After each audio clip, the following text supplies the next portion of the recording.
wenn Vogel liegt das Kälber, liegt gebunden mit der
Alrighty, everybody. Hello, hello, hello, and welcome to the Citadel. Today's gonna be a different kind of day. I'm planning on doing a Savage Worlds campaign with a couple of what button is it? The button? That button. With a couple of our viewers, Lily and the Squirrel. At least right now, the plan is only to have the two of them. And I am going to use Savage Worlds as our gaming medium, our rulebook, if you will. But I, in my infinite wisdom, decided to make it challenging. So we're doing a setting that doesn't, it sort of exists, doesn't really. And so today is working on setting up that setting. There'll probably be a few of these. I don't see us getting this done today. The music in the background is just soundtracks I have from various video games on Steam. We'll listen to a variety of them, I'm sure. This one is Kingdoms Adrift. Put something in the background, at least until some people show up and we start talking about stuff. Anyway, the idea is just to talk, hang out, and work on Desertum. The Desertum setting. I haven't come up with a better name for the project yet. It's Latin for desert. You can tell how creative I was. But anyway, we're welcome to stop by, ask questions, hang out, talk, shoot the shit. I mean, it's going to be pretty relaxed today, so. And I might just talk to myself for the next few hours and then hang it up for the night. We'll see. But I will also be doing my usual talking through what I'm doing, why I'm doing it, figuring it out loud. Because apparently now that I've started streaming, I can't do it without doing that. So anyway, I've got Google Documents up. And I've got a Roll20 file up. Some of you may recognize some of this Roll20 stuff from the gaming I did. It's a copy of the game I did with the crew.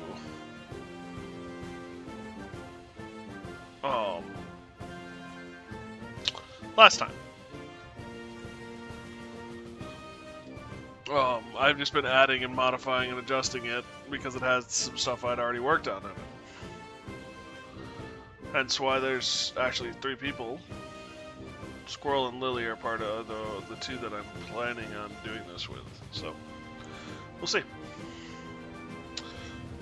Alright. I have enough files open to drown and kill a horse. It's bad. It's really bad. Or tabs, I guess I should say. And I like tabs, so if I'm having issues, there are issues. Can I... Boom? Boom? Boom. Haha. Where are you? Yeah.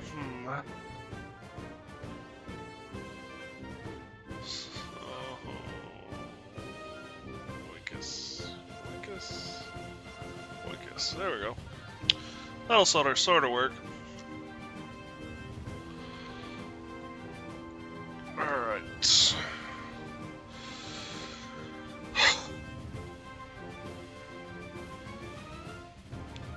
So we got the Aquarians.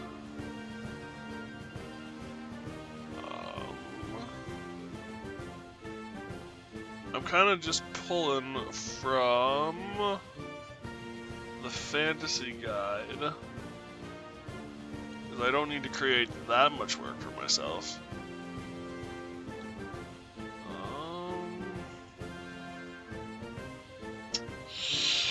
Ancestries?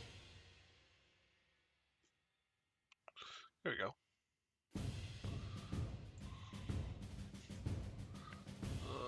Can we just copy this? Yeah, booyah, that works beautifully.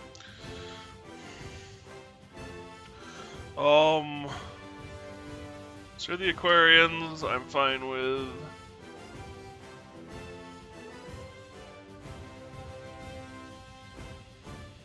Probably. So I included something called Beast Folk. Or Beastkin is how I do it. There are a number of races that fall into the race Beastkin, or the arching Beastkin.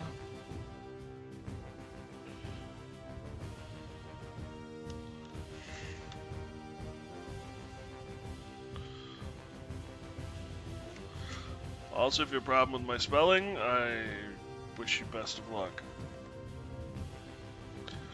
So, I'm fine with the avians, at least in some capacity.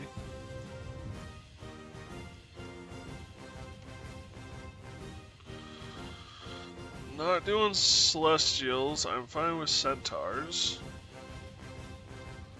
Though, if you want to try and figure out how to put a centaur on an airship, that's up to you, man. Dragon folk are going to be their own thing. Dwarves are their own thing. Elves are their own thing. Fairies? No. Gnomes are under dwarves. Goblins are their own thing. Golems are their own thing. Graveborn, I don't really feel comfortable doing. Half. Humans, infernals we're not doing. Insectoids. I think insectoids are going to be their own thing. Minotaurs, that would be beastkin.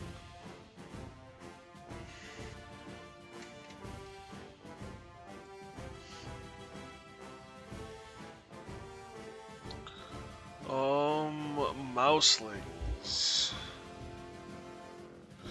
I like the idea of the mouseling. Tiny creatures resemble ordinary mice except for being bipedal and intelligent.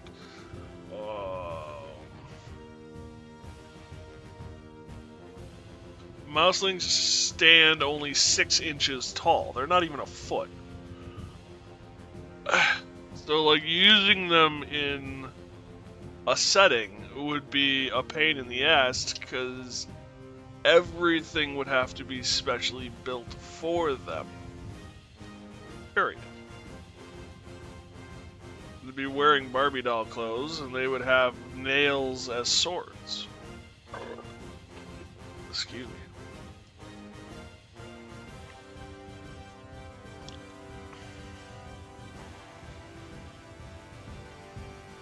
Which, I mean, is fun and all, but isn't that effective or helpful for us.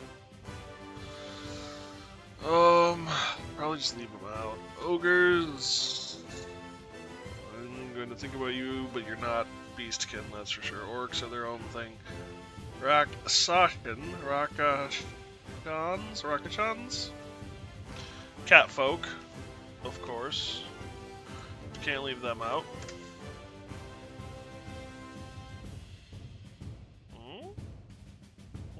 Oh, caps lock. Whoops.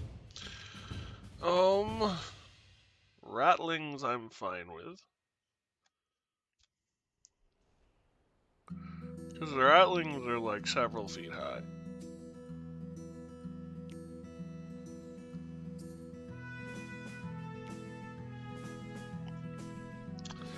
Yes, 4 feet tall.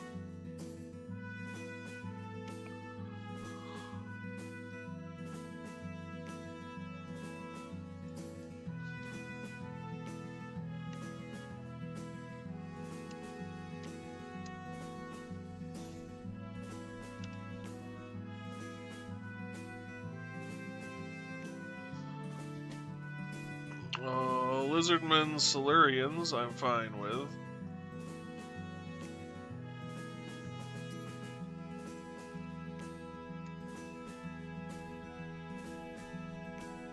And serpent folk, I'm fine with.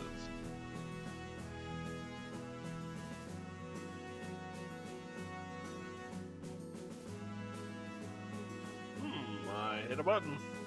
Control C, Control V, there we go. Not doing shapeshifters. Just not.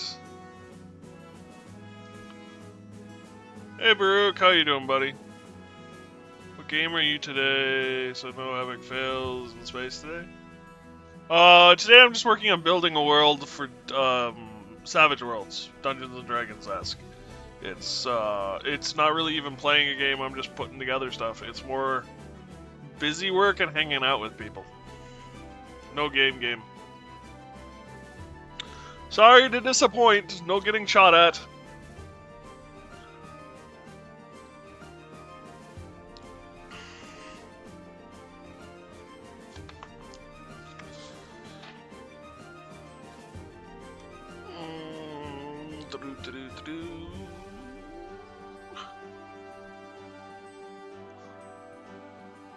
No bad. Oh no, bad spelling today. Then, yep, pretty much. That would be the correct response. Yes. There's Aquarians, Avians, Dwarves, Elves, Half-Elves, Half-Folk, Humans, Rakshashan, Surians. I'm pretty good with all those. all seem good. Or have been allocated. What about you guys?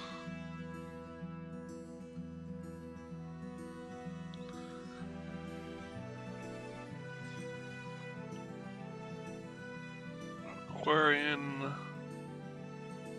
Too bad D&D gods are not maybe...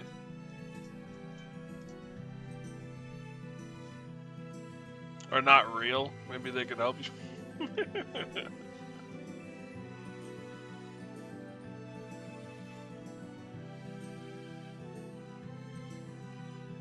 Yeah, maybe. Although, if we're being honest, D&D gods are money grubbing. It's the tabletop gods that I want to solicit.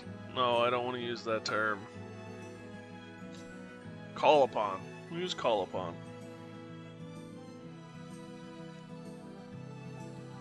Civilian. Civilian what?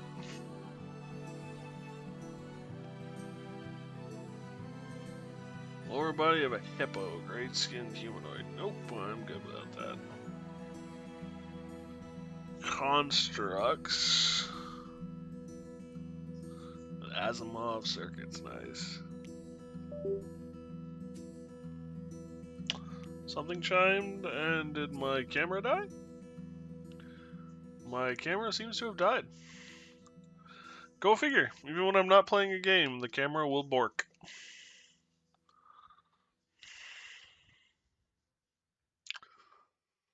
Plant people.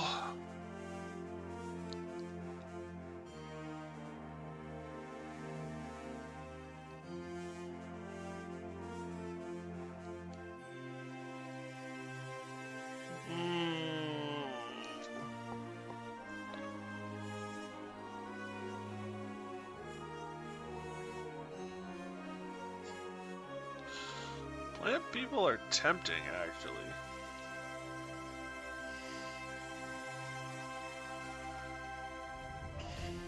Four-armed race, not really all that interesting. Robots see constructs.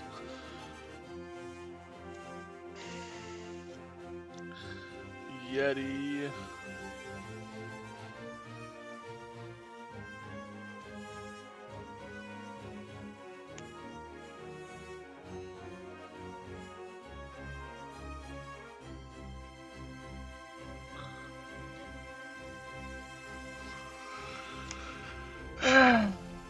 Do we want plant people? I kind of like the idea of plant people. You know, it'd suck to be one, but...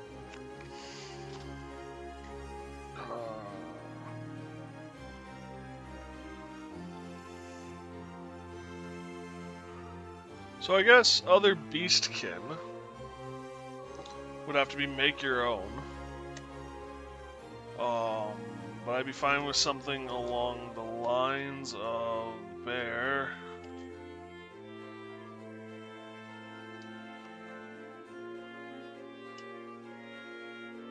That's not how you spell bear, but it works. Dog slash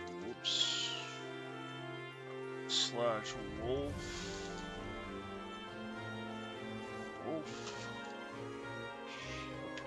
What else do we want? Squirrel.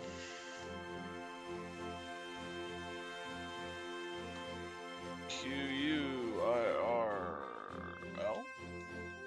Meh, gets the point across. Squirrel. Aha.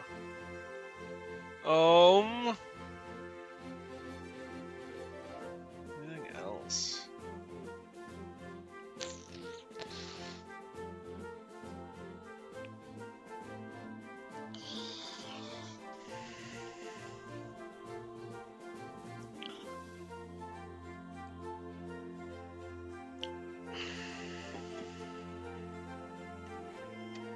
I think that pretty much covers it.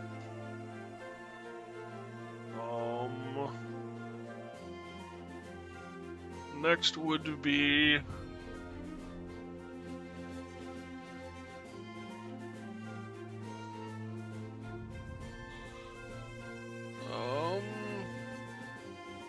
we go.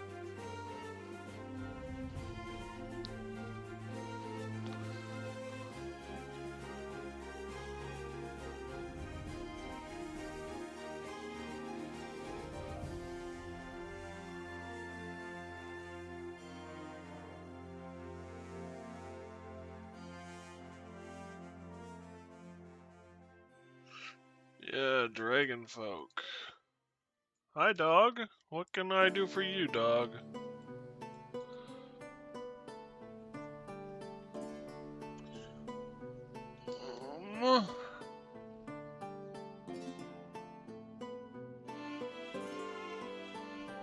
Dwarves.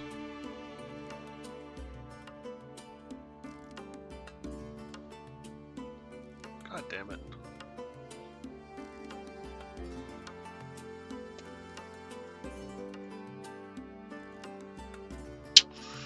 Paste. I'm doing elementals.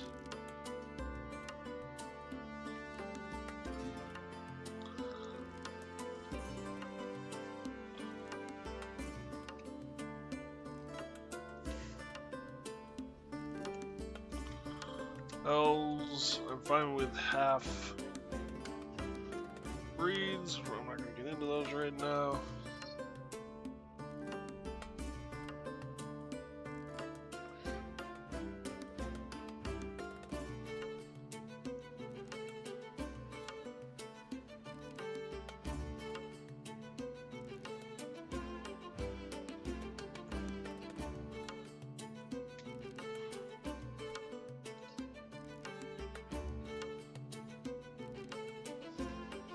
Finally? Hey, squirrel. Finally what? I think ad kept freezing. Oh, great. Hi, dog. Go away. Just got in. Nice. Well, welcome.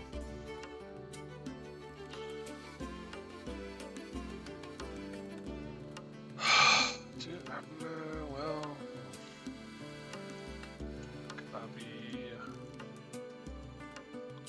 paste.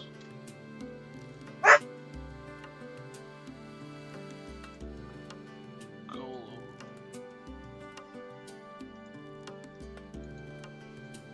Paste. How you doing today, squirrel?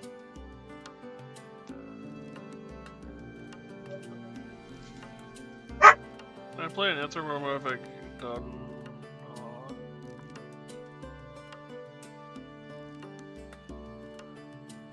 Dugong?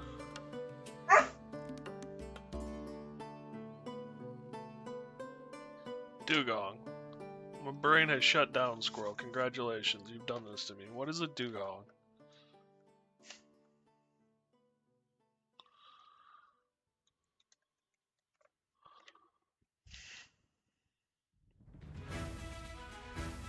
No. No. No, you cannot.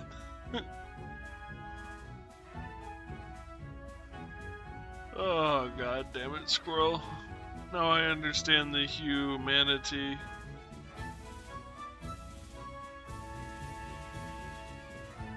It's a joke. Yeah. No, like I said, now I understand the humanity. Oh, that is horrible.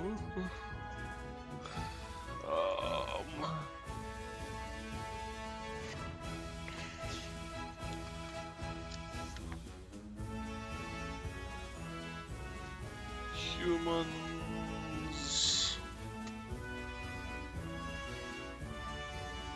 Gosh darn it.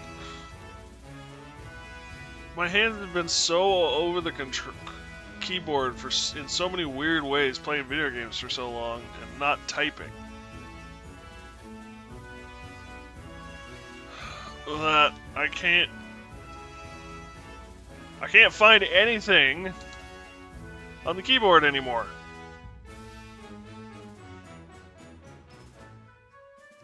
Control C, Control V, go away.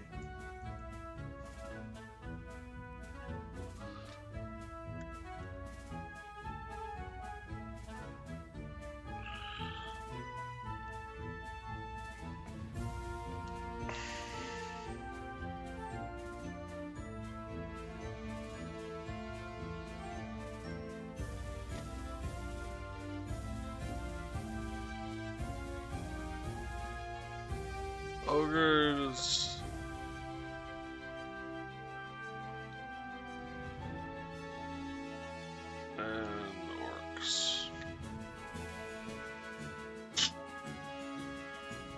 that's kind of what I got for ideas for races.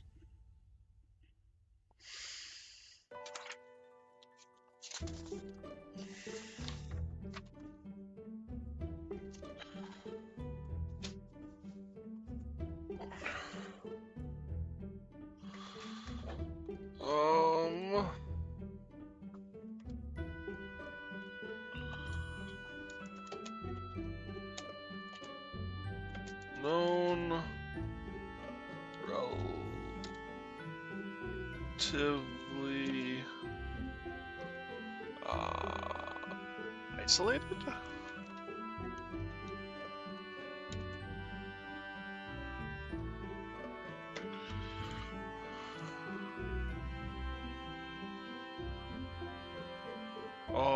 Especially after the war?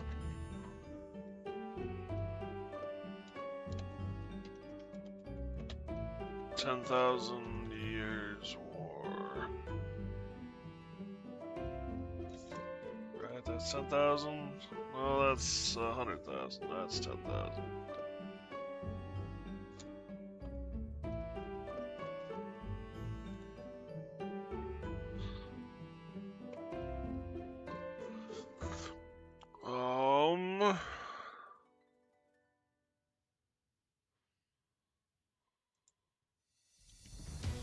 Whoops.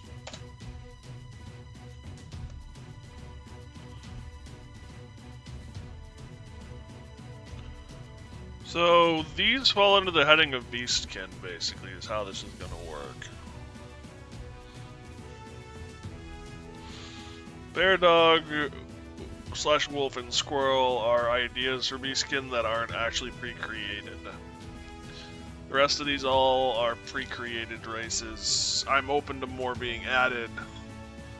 Squirrel, that's directed at you because you seem to like to create races.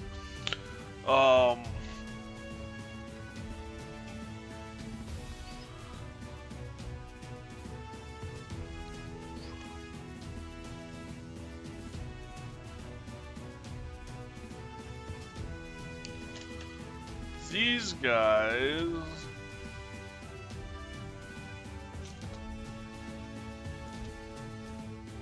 are often elven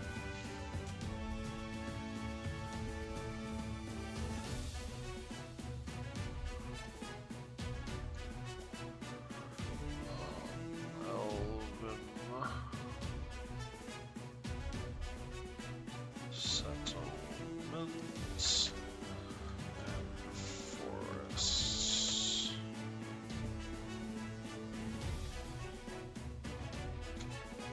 Almost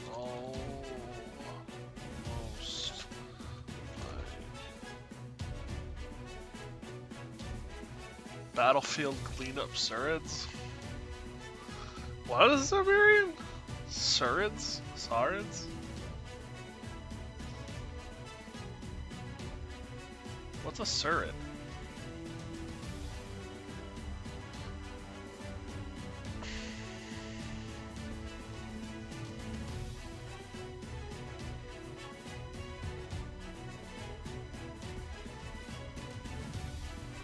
Oh.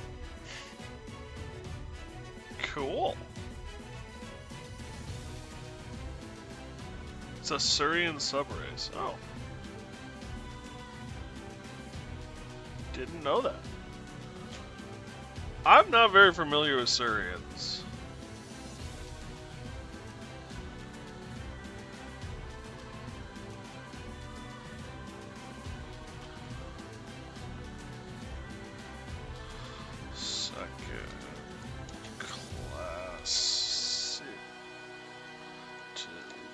I can spell class, that I can spell.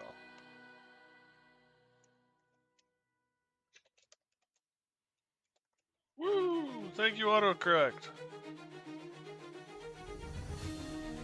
No. No.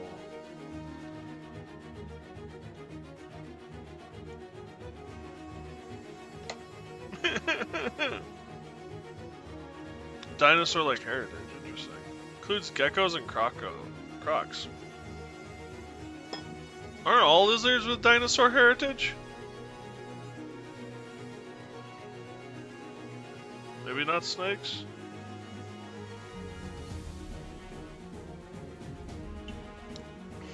Well, snakes aren't lizards. Aren't all lizards dinosaur heritage?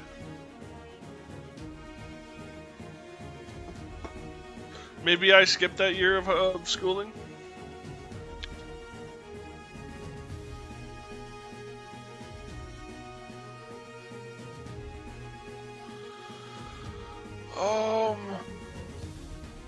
Serpent folk. Alright. After the long war, all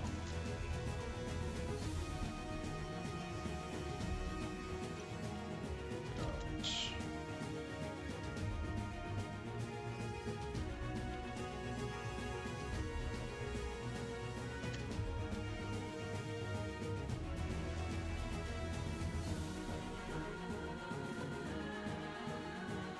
Referred to as one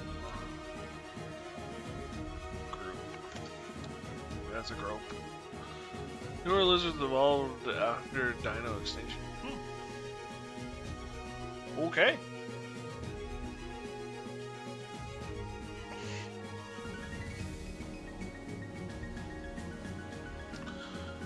I don't really have special lore for the other ones yet in my head.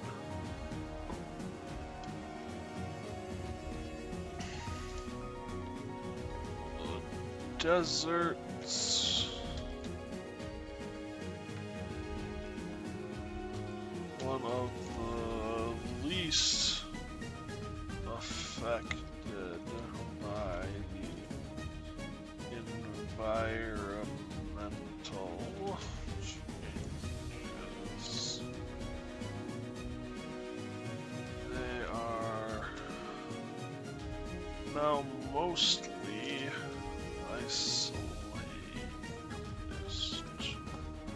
isolationist seems to be the one thing like I always settle on. Oh, this guy became isolationist. Millions of Komodo dragons and the like. This would make them rarer as humanoids, folks. Komodo dragons don't have. Huh. When I think of prehistoric, Komodo is right up there.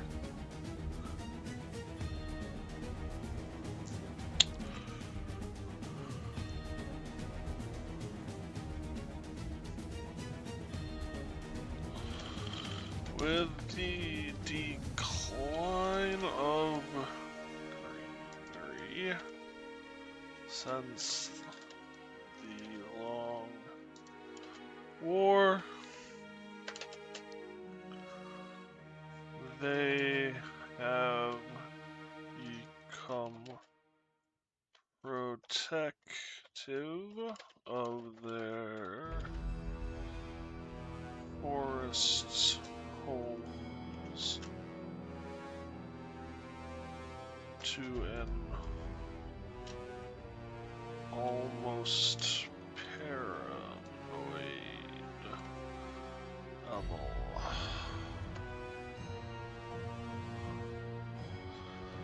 So about 1,000 years ago, there was a 10,000 years long war. The Long War, the 10,000 Year War, whatever you want to call it. During that war, a lot of things obviously changed. But one of them was with all the magic and stuff being flung around, not only did the topography change from just natural impacts and shit, it also shifted the environment. So a lot of green areas became sand or desert. Basically, the colder climates drifted in, reducing or freezing much. Then basically everything else is sand or water, except for small green patches around lakes, rivers, and oceans. So everything else is like sand or tundra. What else? High hills and smelly drought. I'm basically dividing them into. So I guess I can also put this in here. Generally divided into two. There are the wood elves, and then there are city elves.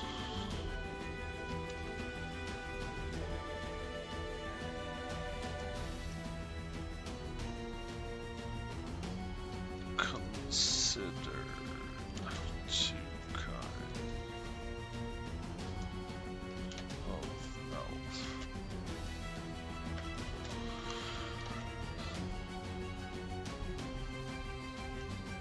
They live in the forests and are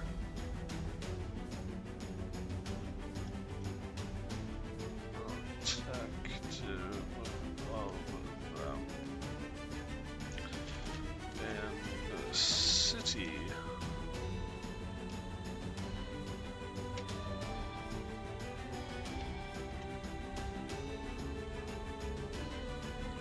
kind to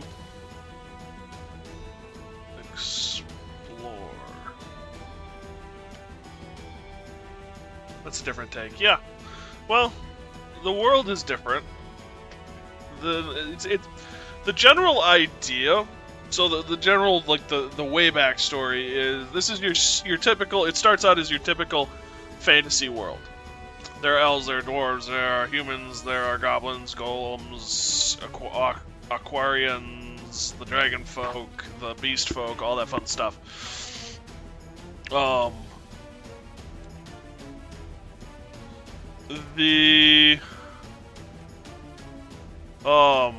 war breaks out. No one really knows what caused it anymore. Well, the gods do, of course, but you know, who really listens to the gods much these days? That was the wrong place to put those. And the result being basically 10,000 years of war. Between eventually all of the races. Fish people are more merfolk.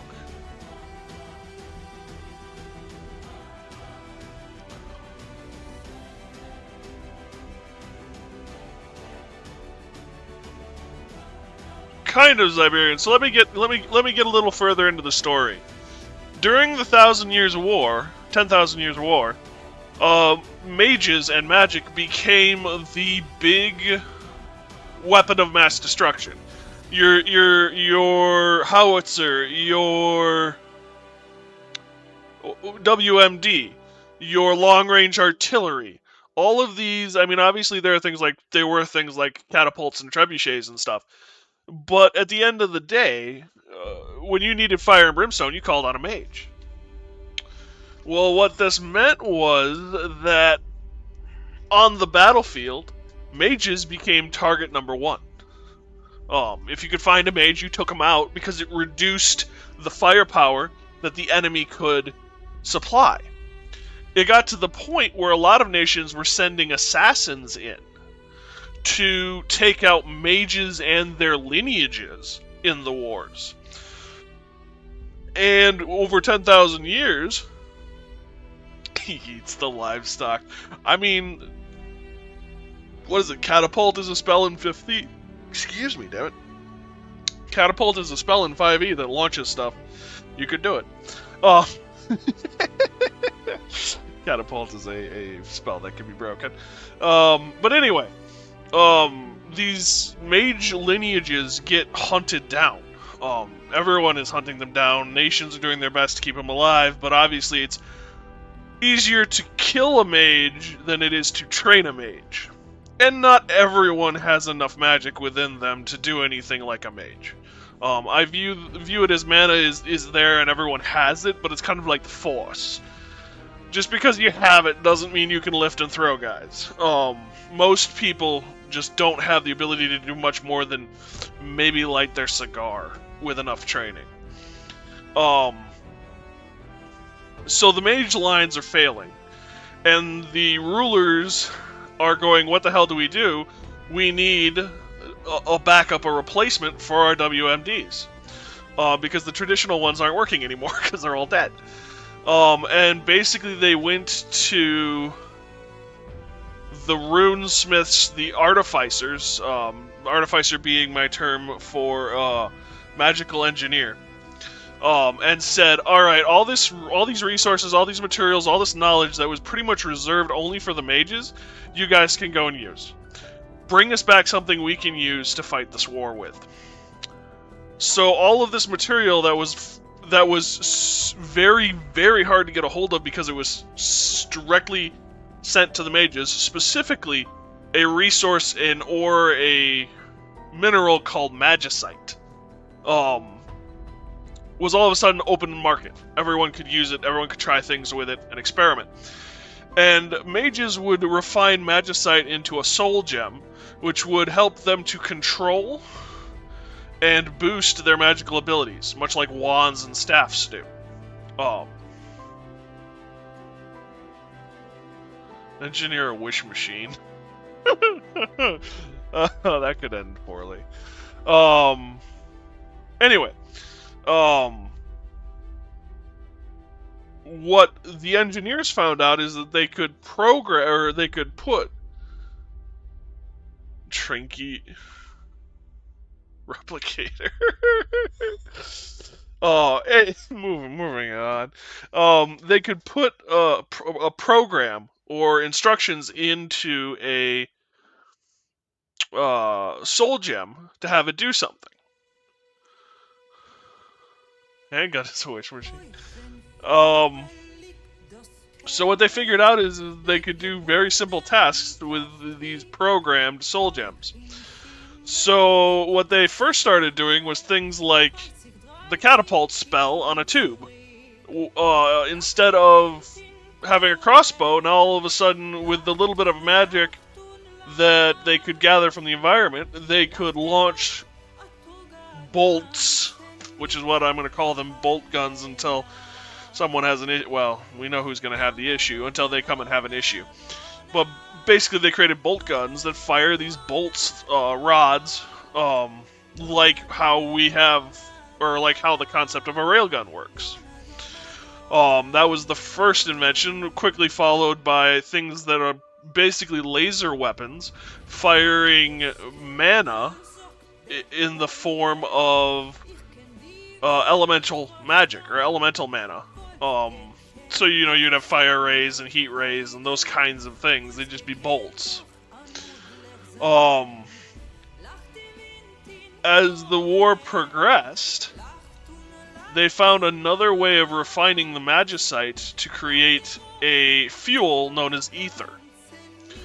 The ether responds... I don't want to say violently might be the right way to phrase it, almost violently with a soul gem. Because they're made from the same material and are very similar, the energy transfer from the fuel source ether into the soul gem is extreme.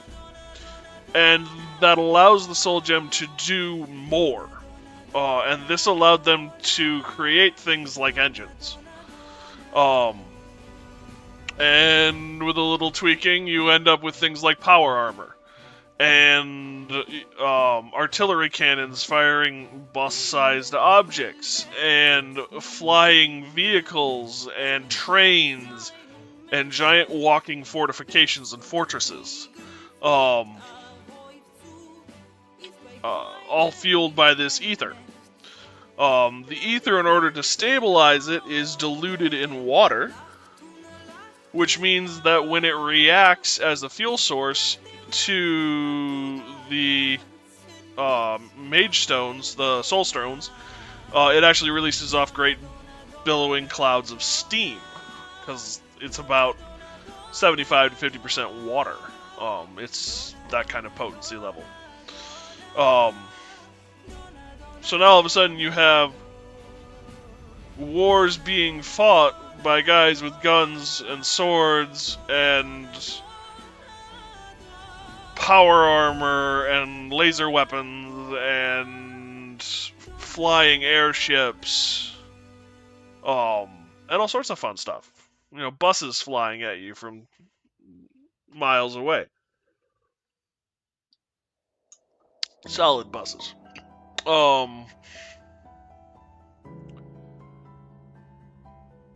over time, dry ice engineers. Over time, it's assumed that the engineers, the arcanists, went a little too far. And basically what happened is the ley lines in an area shifted drastically, creating an area of perpetual fog and storm over a huge swath of, I think, a couple of countries. When that occurred, it seems a device went awry and blasted a hole out of 2 more countries when it went awry. And a few other major environmental changes, combined with the fact that all of a sudden green pastoral land was becoming desert, kind of forced the war to come to an end. People had to shift their locations. A lot of people had already died. There were nations that did exist. There weren't a lot of nations that existed before the 10,000 years that still existed.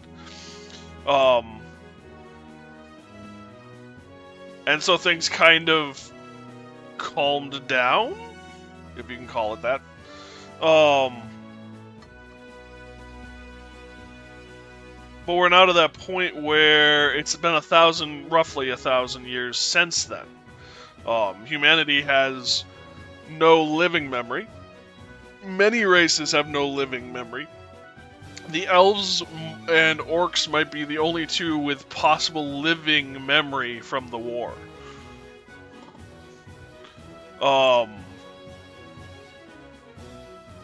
Mages have started to make a comeback, but they still aren't very prevalent. Elves are about the only race that do have magic. And as you pointed out, you'd have wood elves would be probably more along the lines of a druidic society. They're very protective of their forests, because there's not a lot of forests left. Those sorts of things like that. The dwarves have kind of locked themselves away in their mountains. Mining the resources. They sell them, of course, but are kind of paranoid. Crocfolk walking into a humid area and hailing going, tastes like war. Kind of. In some of these areas, yeah. And then also you gotta remember, anyone who has access to magicite, the magicite mines, there's some very powerful dwarven lineages that have access to magicite mines because they control all of the fuel and all of magical technology. There's also a few cities that are just out in the middle of absolute nowhere, in the middle of the dunes and stuff, that have magicite mines, and that's why they exist. So, if you have control or access to magicite, it's a big deal.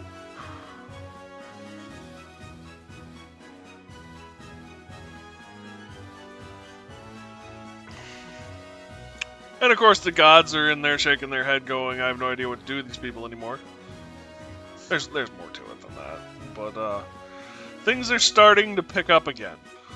Without much memory of the war left in living memory, many of the races are used to what they've got and want more. And so wars are starting to become more and more prevalent again.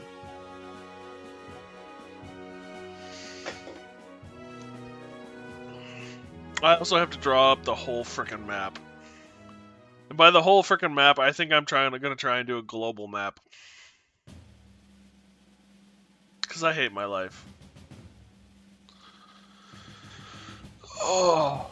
But that's why, like, the Beastkin kind of all got mixed together. Originally, a lot of them had their own nations, but over time, they were ostracized from the other races enough that they kind of just joined together.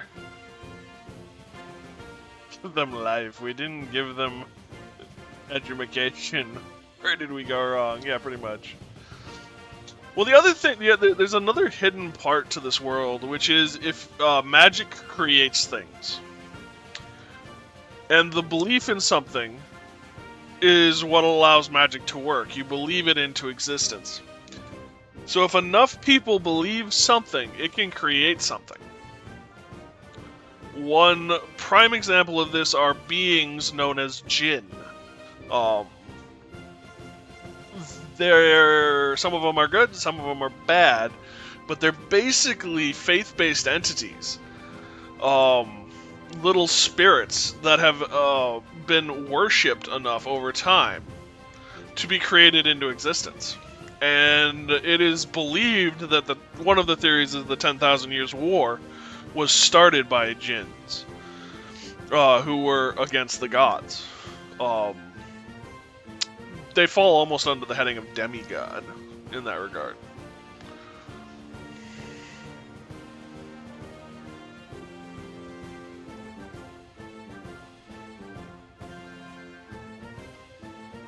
So, in some ways, edumacation could have been the cause of the war.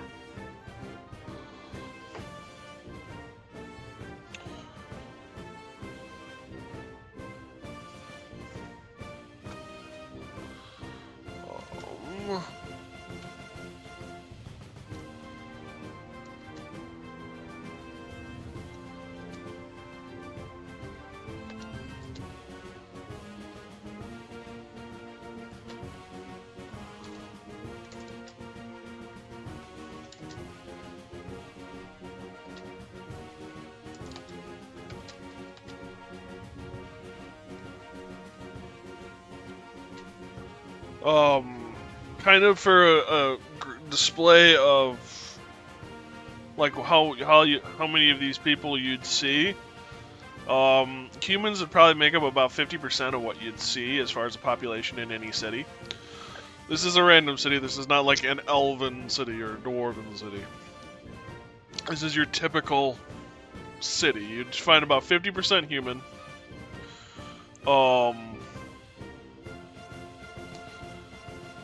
25 to 30% would be beastkin, a mix of the beastkins. You'd probably get 10% dwarves, 5% elves, and 5% a mix of everything else.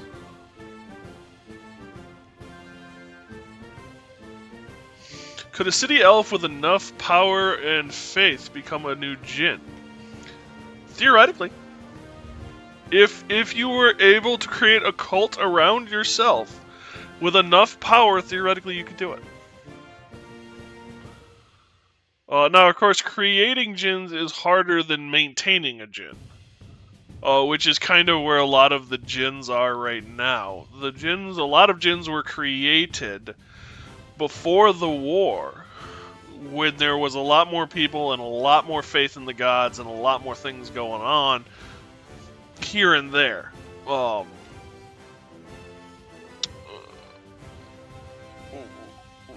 When there was a greater population, basically. That little shrine at the corner might have a djinn associated to it.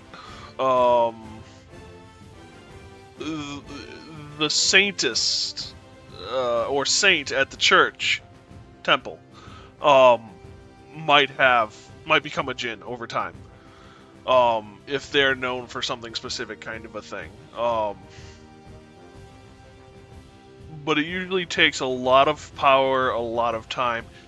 Elves are probably one of the few races with the lifespan to last long enough to accumulate that kind of energy.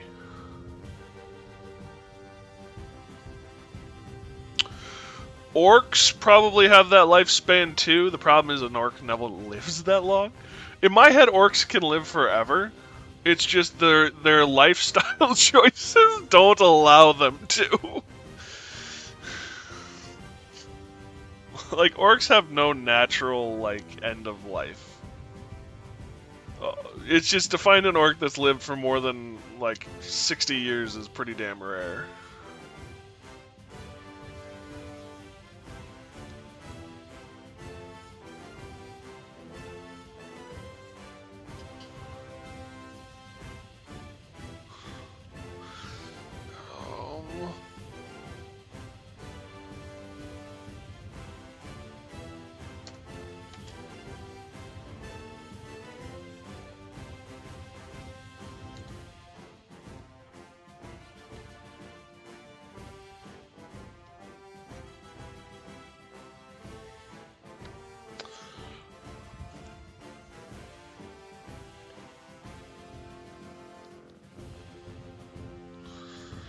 And wood elves, so because of the Surians' need for moisture environments, a lot of them obviously find their way into um, living in elven settlements and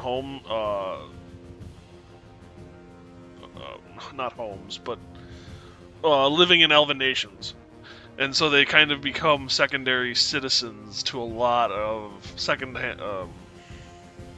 class. That's the word I'm looking for. Citizens to a lot of these wood elves. Do they rejuvenate like jellyfish, or are they 40k spore machines? I don't do the spore machines. I don't think I don't know about the jellyfish. I don't know a lot about jellyfish now that I think about it. Other than they're weird. But I don't see them, like, they may get old, and you might find one with like the giant beard or something that just looks like an old man, but most of the time they don't live that long, so no one really knows what the max age of an orc is.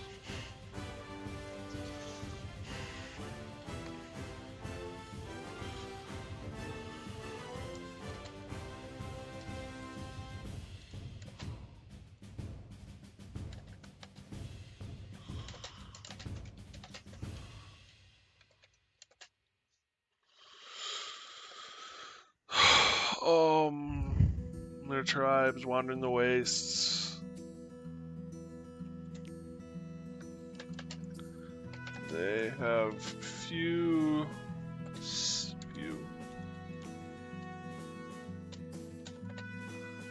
settlements. And where's Lily? I need her to spell check.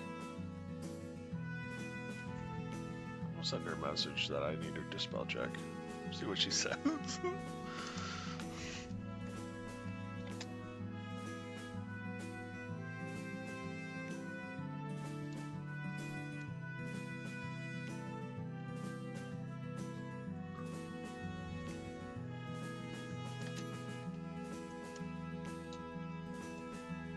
She's been working on something a lot lately. I don't quite know where she's been.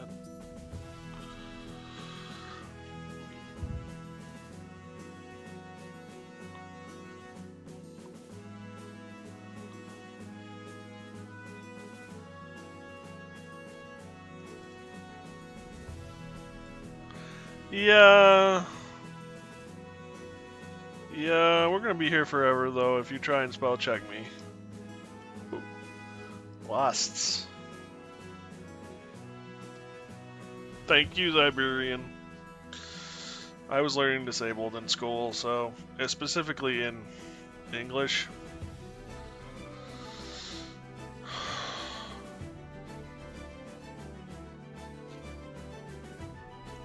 It makes life fun. It's also one of the reasons why I've had a hard time. Why I've had a hard time in, like, trying to find normal jobs. Few settlements and don't. Yeah, you want punctuation. I don't want to have to deal with you. My brain.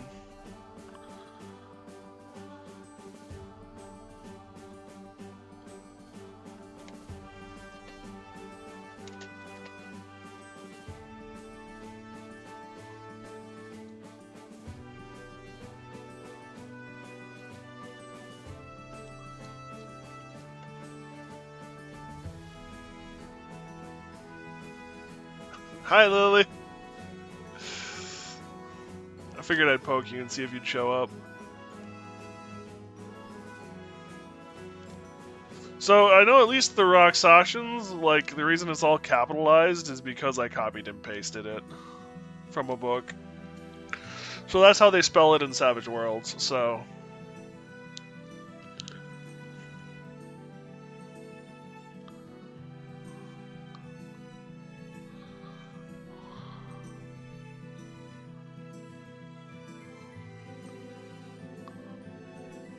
Rockasans.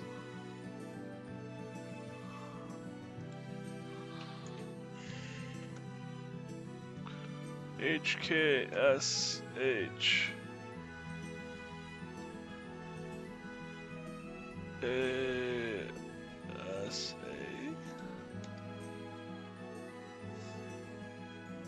Will that do it? No, okay.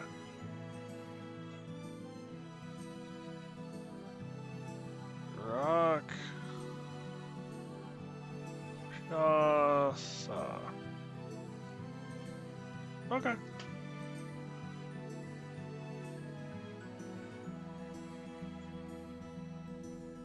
I was watching. Oh god, just hand me the document when you're done and I'll give it a once over. Thought changed mid-sentence.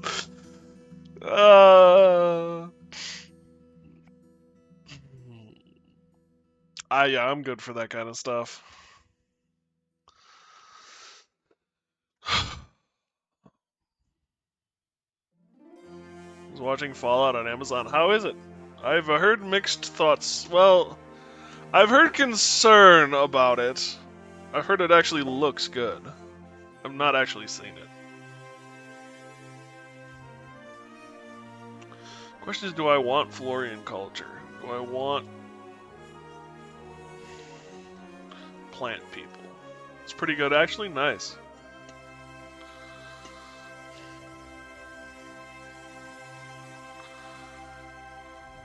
Makes me want to play Fallout. There's an idea.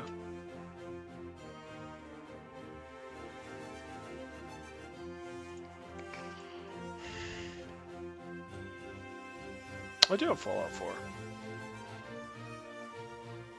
76. Unfortunate. That was a waste of money. Oh well.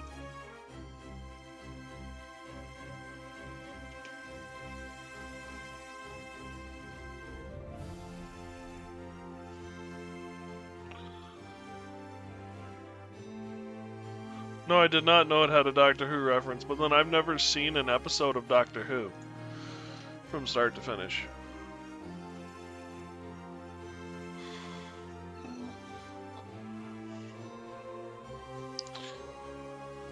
So I like the idea of the Florian culture because of the plant people being forced back away, but I don't know how I feel about them in the world itself.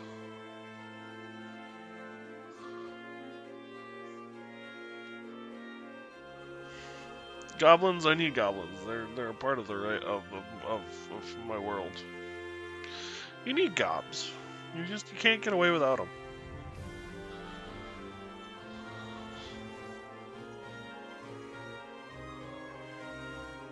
Find a blue police box, aka the Tartarus. Nice.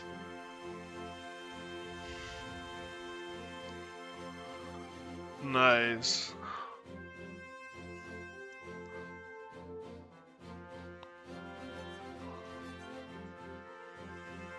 Insectoids.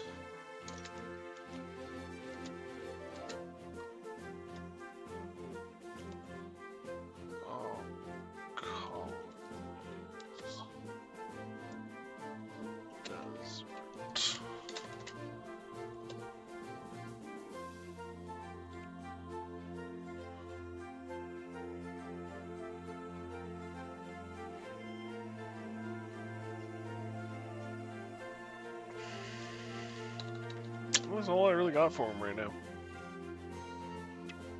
Humans are humans.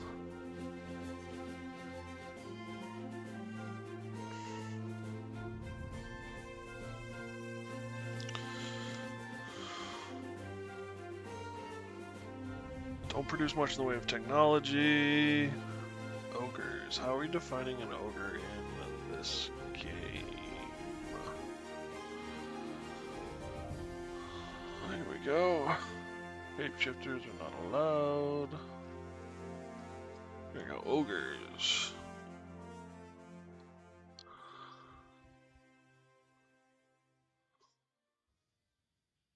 I would almost put these with orcs.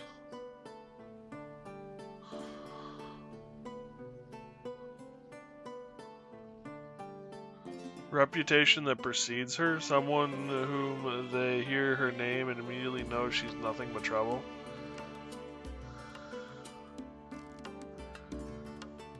you what you want if you're desperate enough. If you want to do that, I think there's an edge.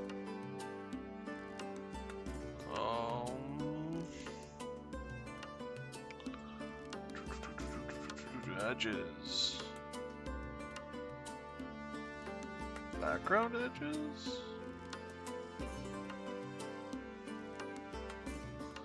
Was that leader? Would it be? Hold on.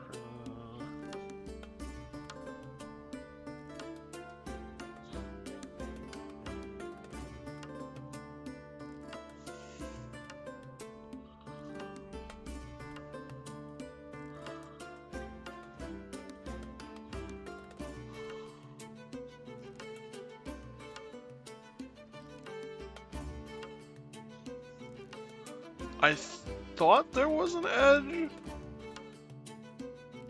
Is it a hindrance? It might be a hindrance.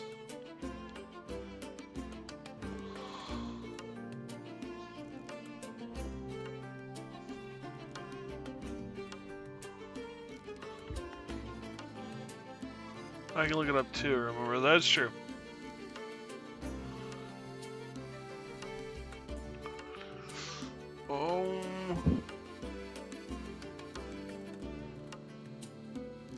Wanted.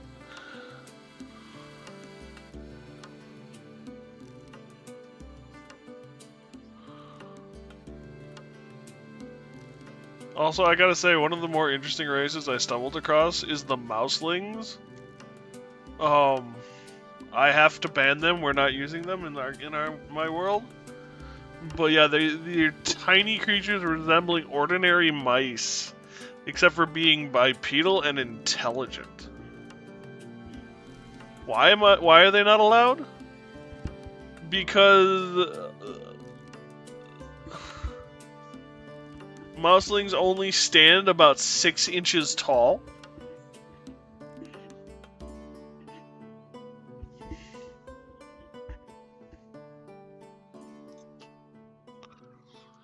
If I gave Squirrel that, I'd never see him again, first of all. Second of all, you couldn't push a button in a mech suit. God. What are you, that little alien from Men in Black that sits in the guy's head and just controls the robot?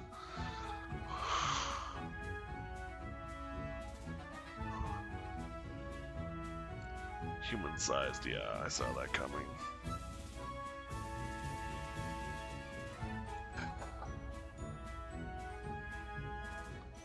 I love you, Lily. I really do. I'm allowing golems. Go away.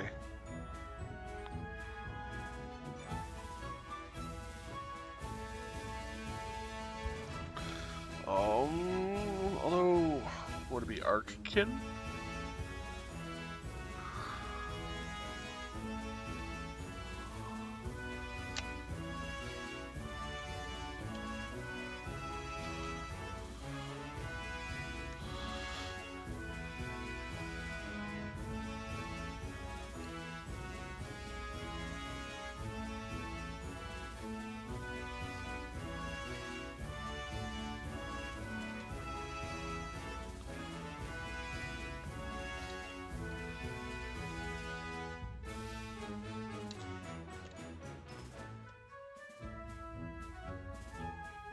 Their orders have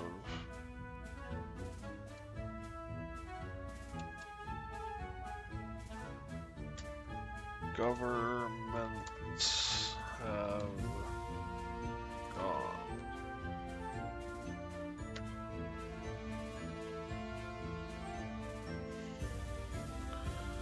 But some have intelligence.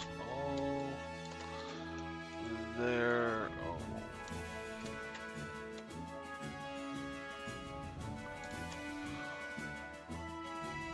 One edge would be definitely charismatic. Another one might be streetwise that you want to look at. You know where to find the black market.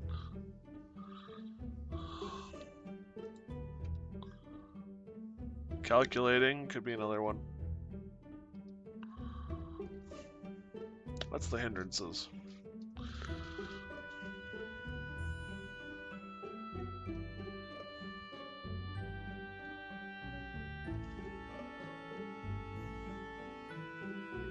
The other issue I run into with like remembering edges and hindrances and stuff is the fact that I have like 3 books worth of edges and hindrances randomly meshed together. So like Streetwise wasn't an edge at one point in time. Streetwise was once a skill, which when they swapped it out threw me for an absolute goddamn loop.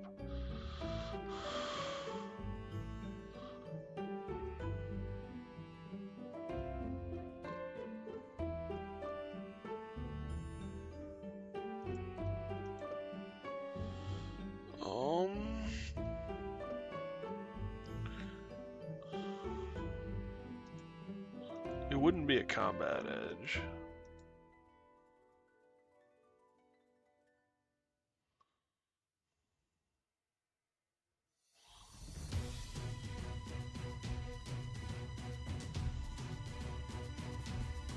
Connections, I could see that. Her is connected to people or organizations who can help her when the chips are down. It might be the mob, the feds, a union, or even other adventurers.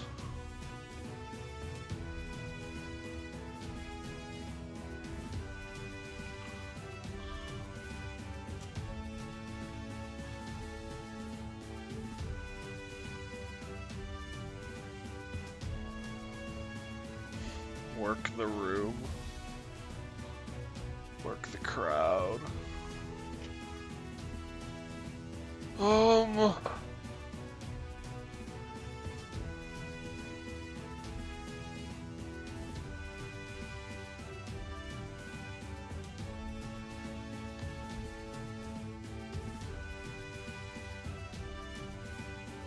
Jack of all trades, yep, that'd be another one.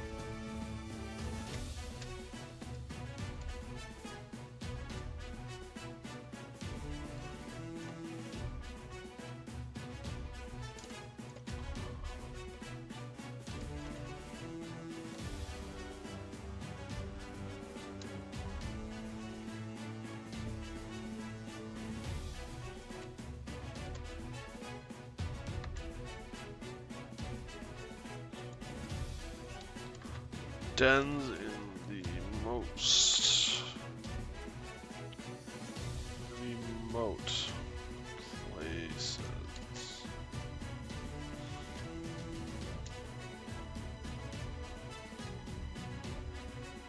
That said, they can also be found working with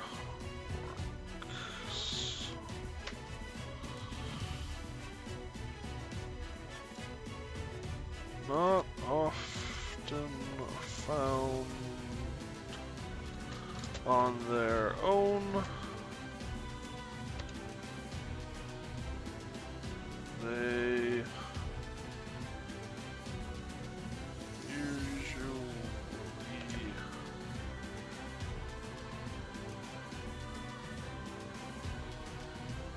part of an orc.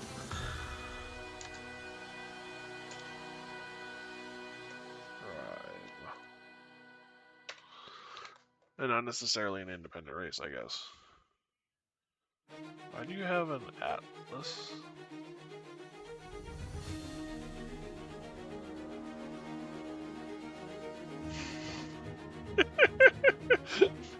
Why do you have an atlas? Nice. There and every WHERE. Herder and everywhere. I can spell these words.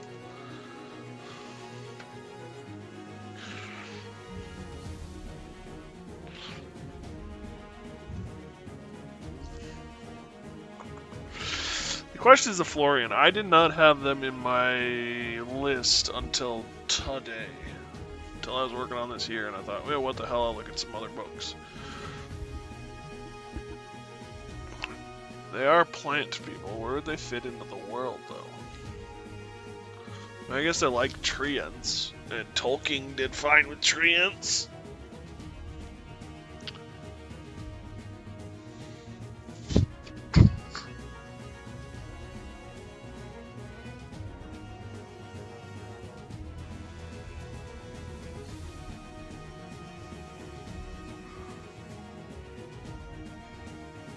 I could also see them being almost worshipped by the elves.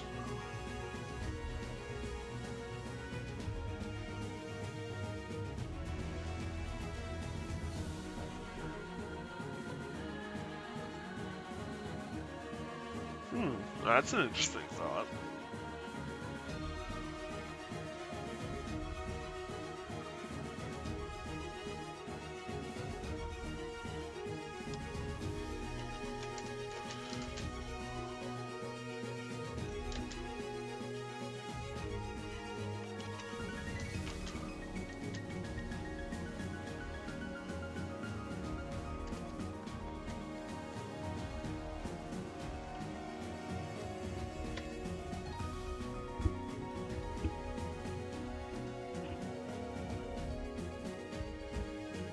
Alright, let's find some other music.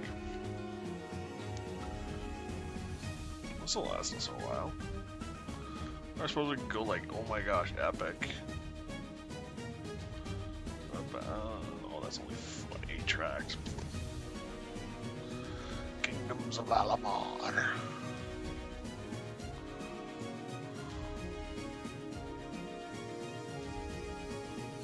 Damn, Starfield.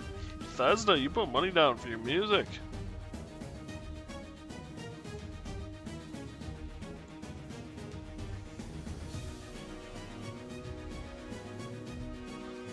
The Ascent.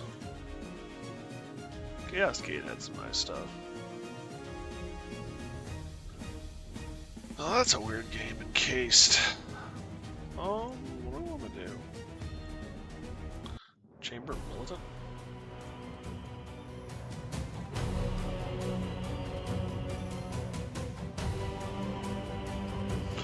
Sure, why not? That seems imperialistic.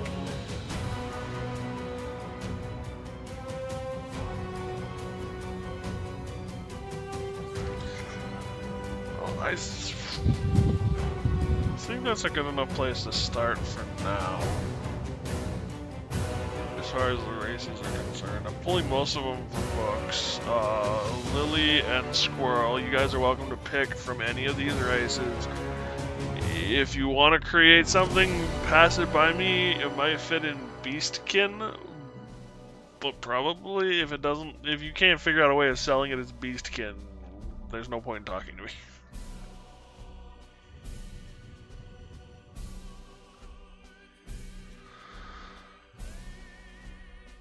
Also, the reason dragon folk aren't considered Beastkin is because they're too proud.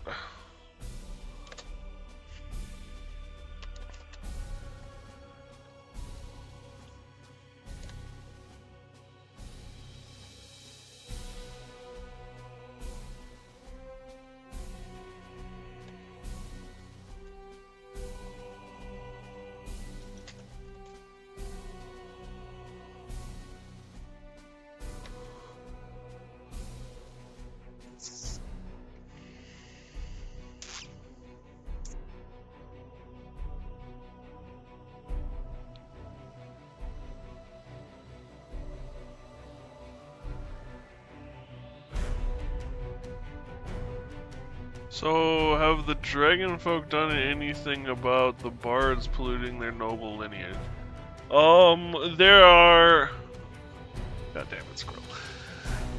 I consider them to be fairly isolationist, fairly hostile to anyone outside of their race. That said, they are very, like, Puritan noble, because their countries, their nations, survived the best to this day from the 1,000 years ago, from the Long War.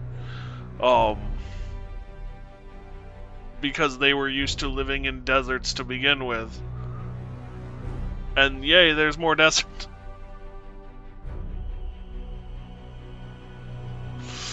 I don't know. That's something I gotta run by you and Lily. What do you... I mean, do you guys want to have already met? Do you guys want to know each other prior to this?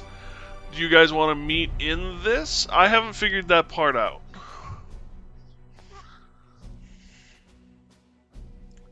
So I don't know what the hook for the party will be.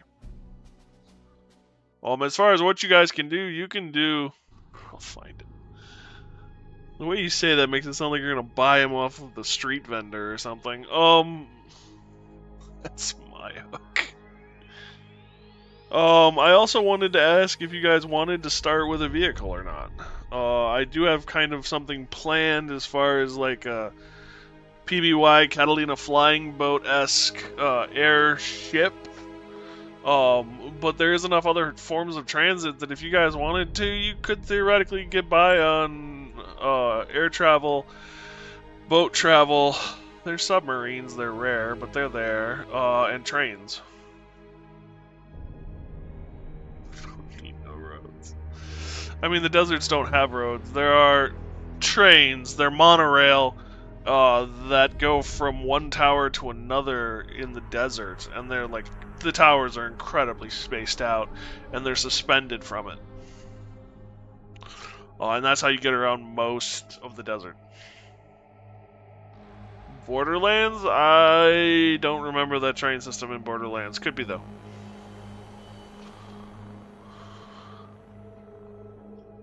It's been a while since I played Borderlands or looked at Borderlands. Other than, like, here's character art. And, oh, by the way, here's the commercial for the new movie that's coming out.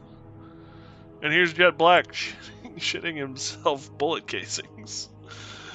As the talking robot. I can't think of the goddamn robot's name. Tonker is all I want to call him, and I know that's not right.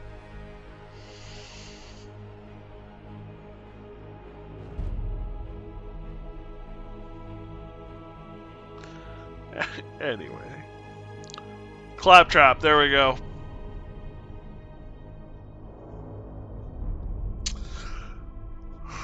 Good old Claptrap.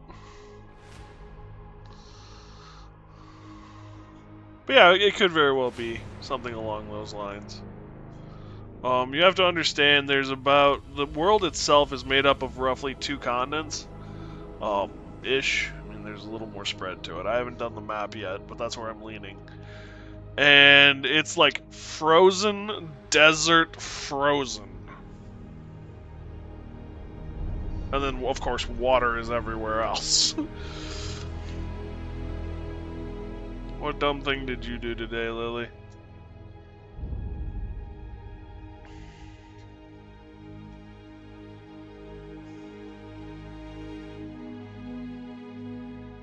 A game jam? What's a game jam?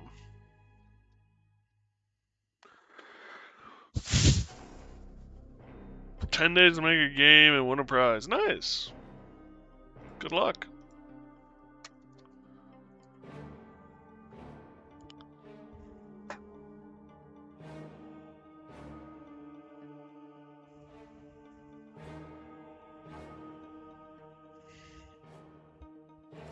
There we go, I can see a little better now. Nope, I was wrong.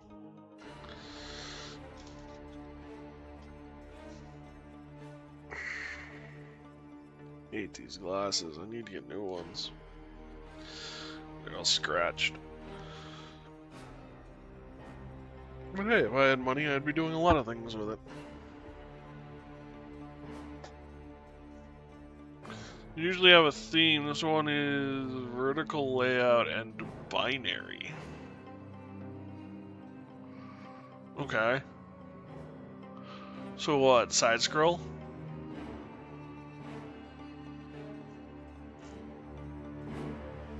I don't know what binary would do.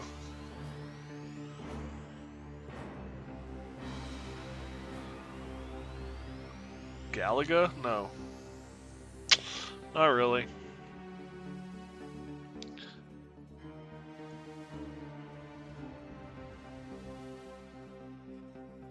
Vertical, not horizontal. I mean, you have to look. You can't do top down.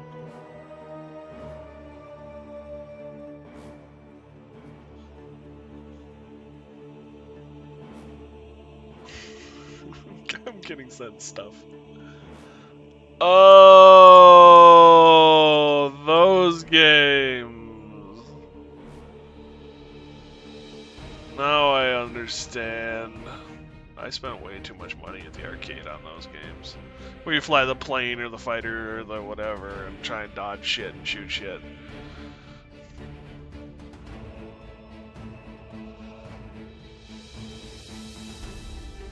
So it's a vertical scroller.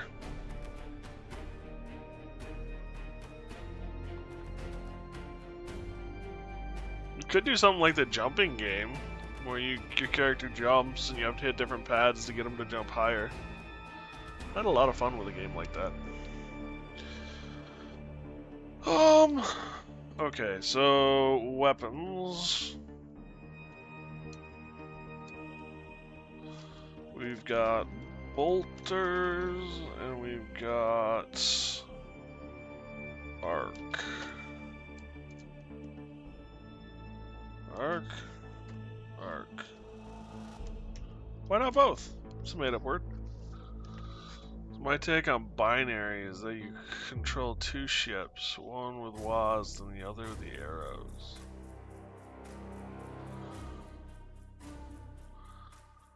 Binary. How does binary? I mean, I don't know, maybe I'm confused. Well, I am confused. Okay, so we're doing two binary. Okay.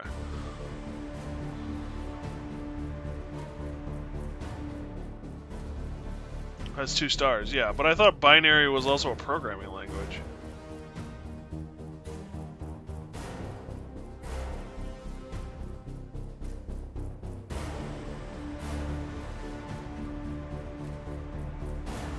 Well, it is. It's 1 and 0.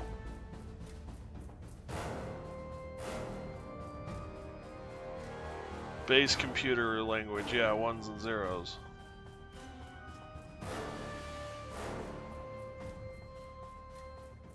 So when you tell me that you're doing something with computers and binary, that's where my head goes to. Like, how do you make a video game out? Well, I guess all video games are made out of 1s and 0s at the end of the day, but nonetheless.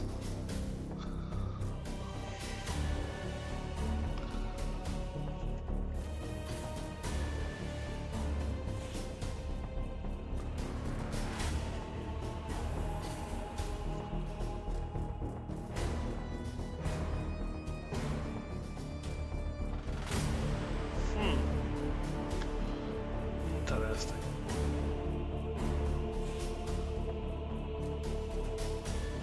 Where do you find these things, Lily?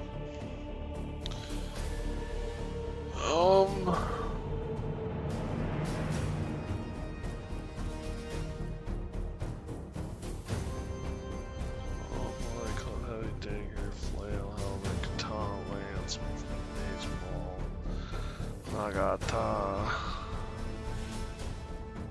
Game out of a world out of 1s and 0s, where 0s are empty space and 1s are either your ship. That could be fun.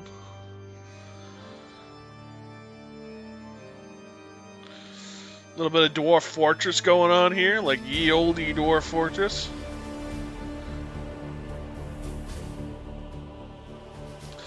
You could also just, like, blind the...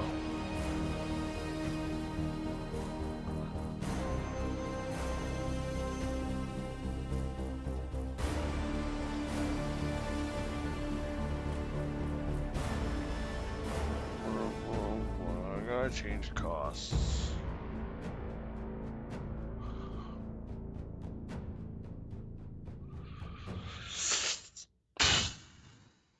I also have to change the description. Oh, take place on Twitch. Or Itch, excuse me. Itch.io. Fair enough.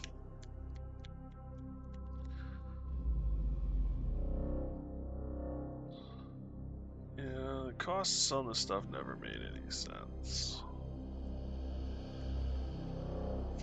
Alright guys, I'm gonna take a quick break, use the restroom. Software runs a few. Interesting. I will be right back. Hopefully I'll see you all on the other side.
Didn't mute my mic, apparently.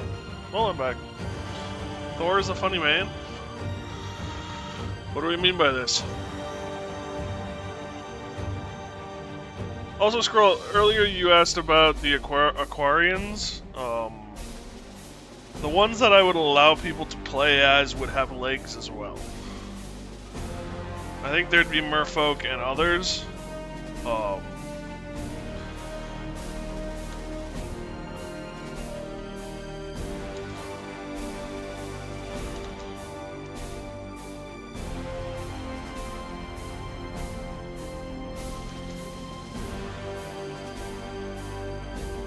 Yes, no fish out of water.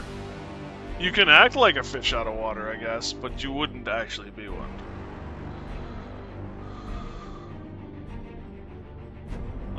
So we can look into a custom race, but I make no promises. Infernal? Yeah, that's highly unlikely. I don't know where demons fit in my world. What do you like about the Infernal?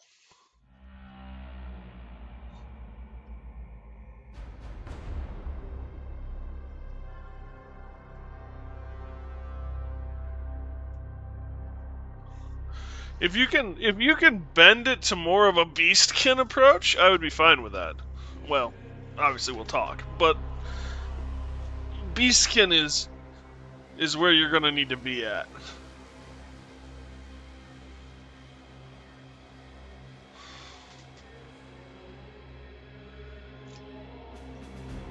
Send me what you're thinking and we'll talk about it. I mean, you could get a goat beastkin that looks very close to Infernal's. Probably. That I'd be fine with. Hey, you could be a fainting goat and be in human form.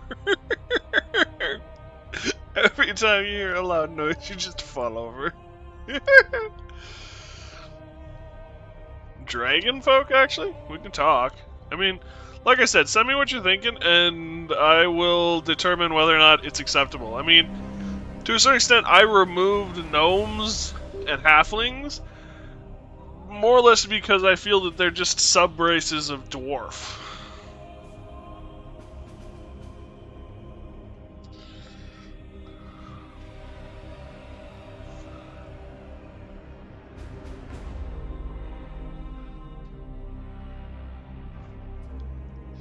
We also have to remember that when you're creating a race, at the end of the day, it has to follow the racial creation rules.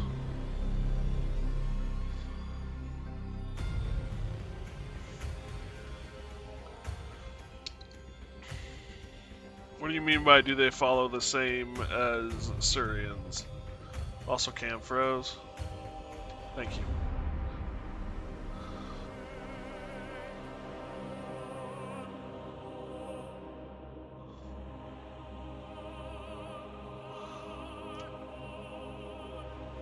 I have so many windows open, like my camera is not visible at all. So Surians, armor +2, the bases, armor +2, a bite attack of strength +d4, environmental weakness to cold, keen sense, and outsider, minor. You would also be, most of your race would be beholden to elf kind. Because the elves use the Surians almost as seconds, wood elves use the Surians as almost second-class citizens, protecting the few forests that remain. Dragonkin, the prouder version of the Saurian, is more of a... My camera froze again. There we go. Is more of a hot desert dweller.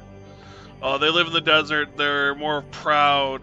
The base version in the Fantasy Compendium is an armor +2, bite strength of again, bite and claw, excuse me, of a strength plus a d4, breath weapon this time, but cold-blooded, and environmental resistance heat, environmental weakness cold, and ill-tempered.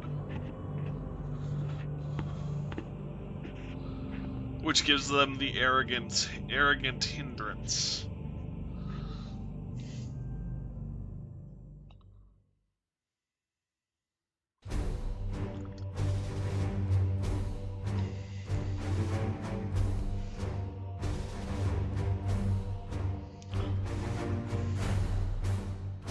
Might just go human, honestly. Humans are good. They're a good base. They're everywhere. Very vanilla. I mean, you tend to pull shit out of other locations, let's be honest. I would like, Squirrel and Lily, for you guys to decide between the two of you whether I'm bringing you together or whether you guys were together when the story starts. Shush. And whether you want an airship near the beginning or whether you will decide on an airship later.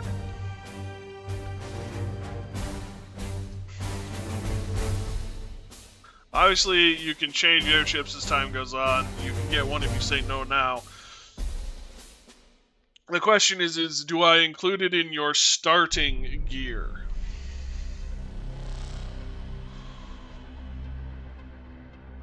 Acquiring the airship is half the fun. Fair enough.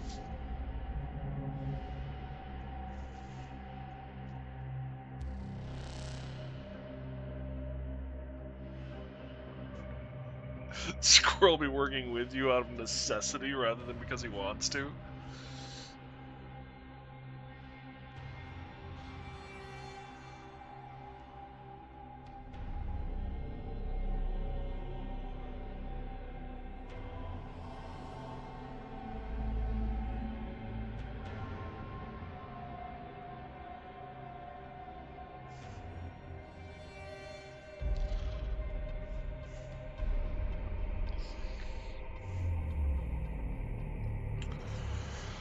Suppose I gotta figure out currency.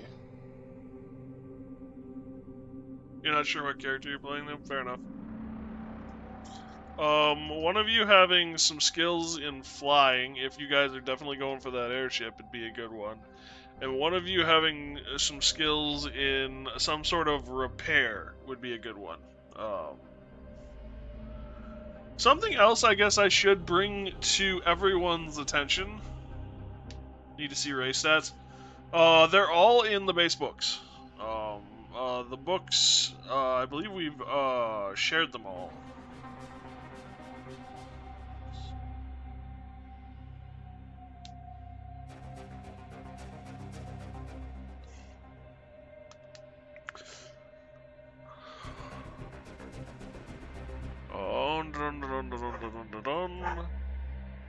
Let's see if I can. Obviously, things will be changing, but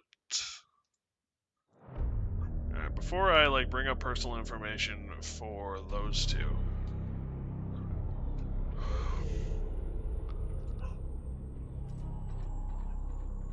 That's silly to go. I'm a merfolk, only to find out that the race wasn't what I thought it was. Yeah, fair enough.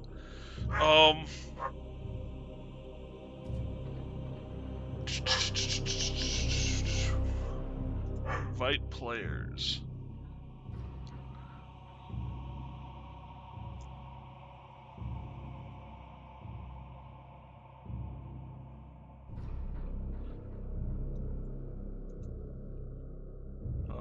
Copy link address.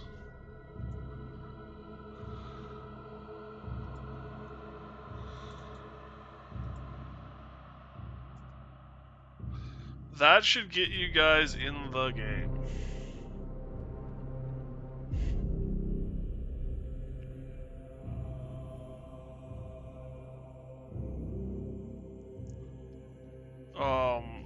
This should then have. We launch the game.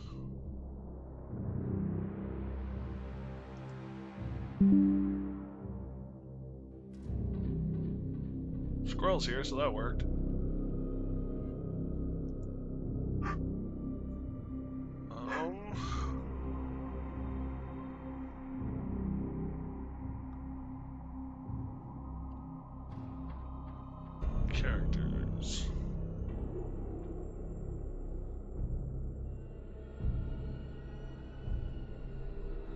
image of Oni and give it attention. Fair enough.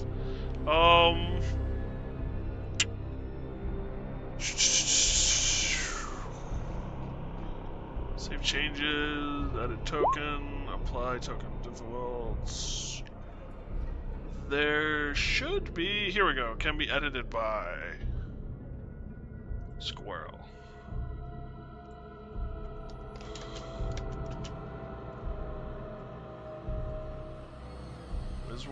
Wizword.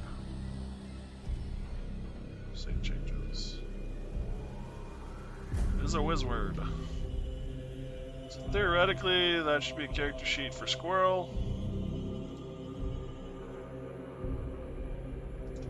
And we need...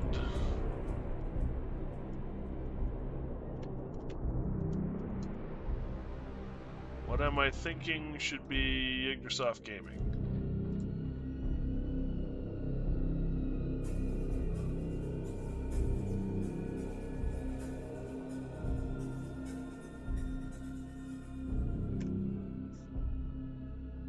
I love my friends.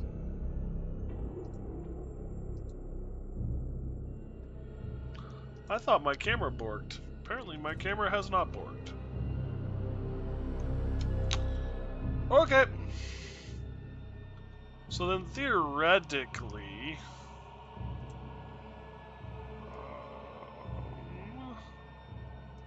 characters... Yeah, so it's under characters. Are your brain borked? It'll tell you all the stuff about the different races. The only one that isn't in here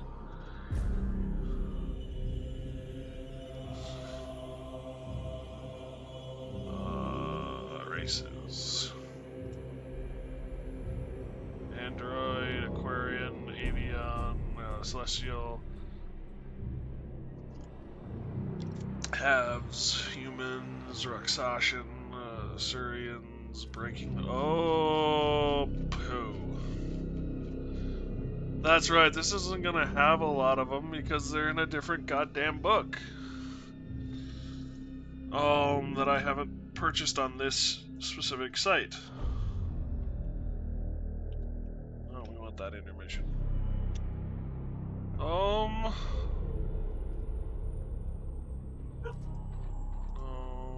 that's not what we want. Let's see if they even have it. That's the other issue we're running into. Beep-boop, hey beep-boop. Last time I tried to get a hold of the book, they didn't even have it on Roll20.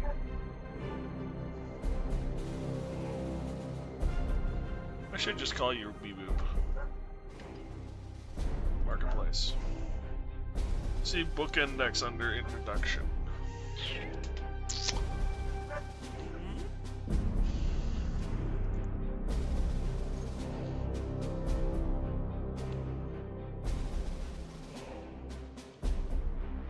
Just one sec.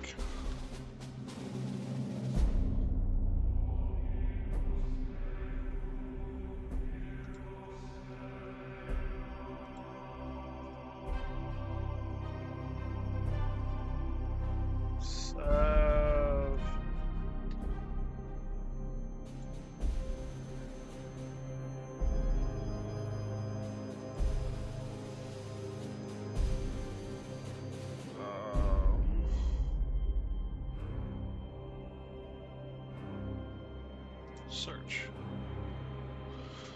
Savage Worlds.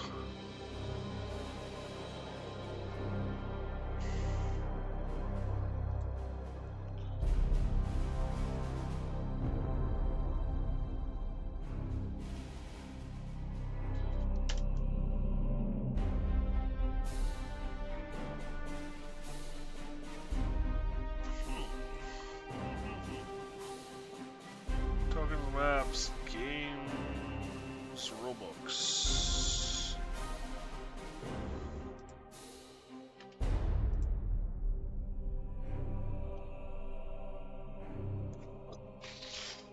There's Rift. You're not gonna give me access. You're not. No.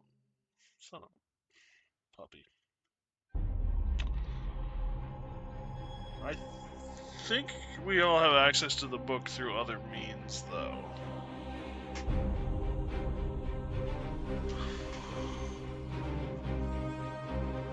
See book index. Okay. Give me a sec. Desertum. Launch grenade. Wow. Launch game.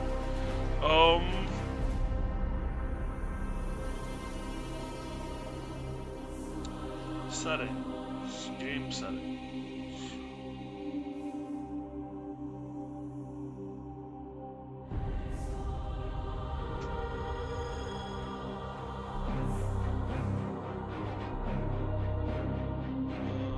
Content sharing.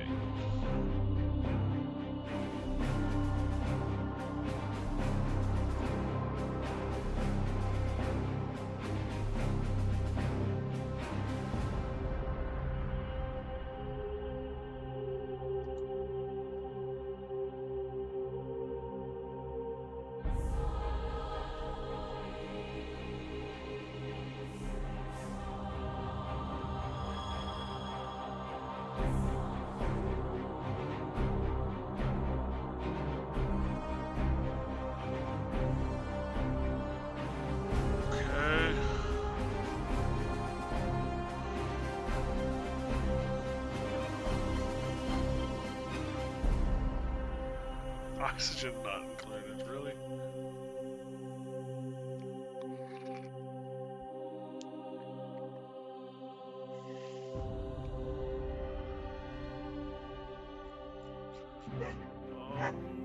Back. Shut it. Game settings. Savage Worlds by Pinnacle. Content sharing.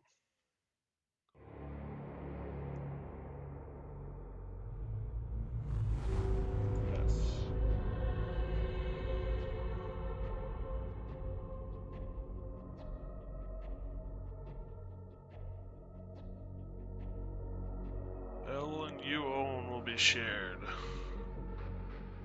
Save content sharing settings.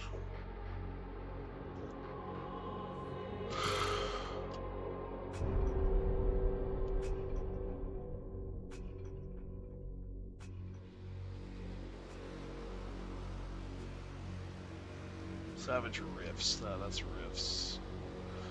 Deadlands, Pathfinder. Pathfinder, Savage Rifts, yeah.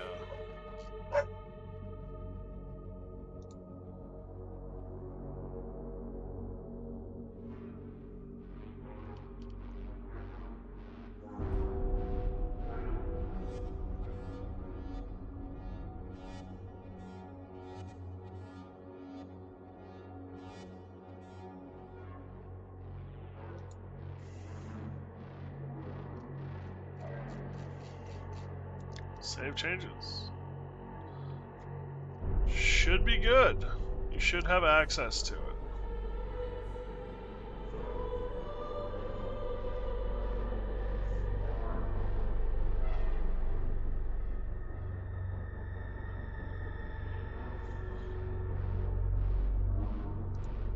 Launch game. So yeah, in Compendium you should have access to everything. Might have to restart, I guess, or yeah, but it should all be there.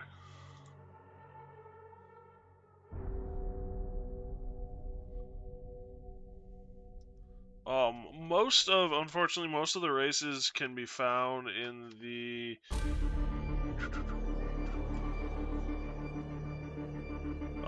fantasy compendium.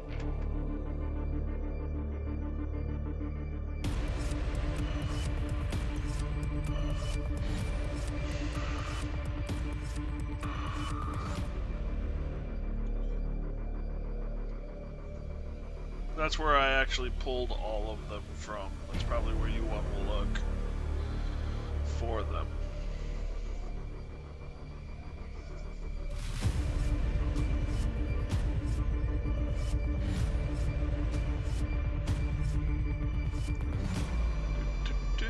was the wrong button. That was definitely the wrong button. Ah.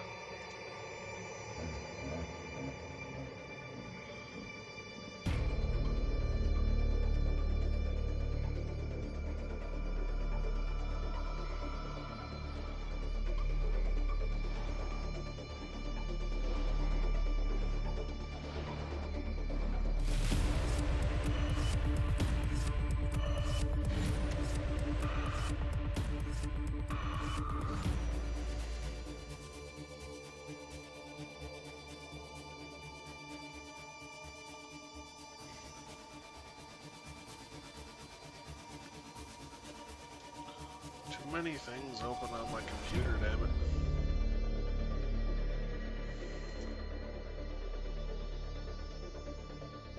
Yeah, it starts on page, 10 of the Fantasy Compendium is the races. And the list of races that are available are actually on my screen in front of me.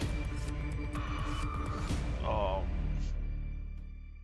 just copy and paste them into the game itself. Main races. Oh, great. I need to redo a lot of this. Shoot.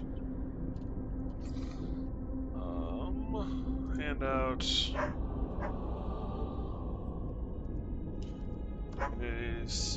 ACSs. Or AC. Race.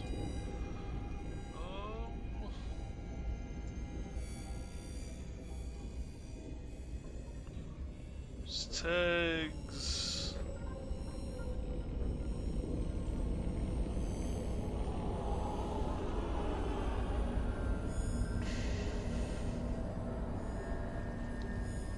All players.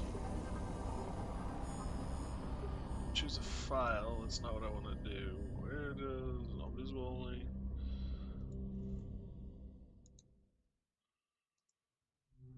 Oh, that's helpful.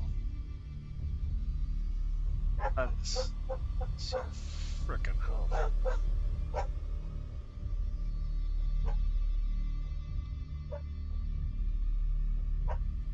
Well, at least now it's legible. Dog is barking at...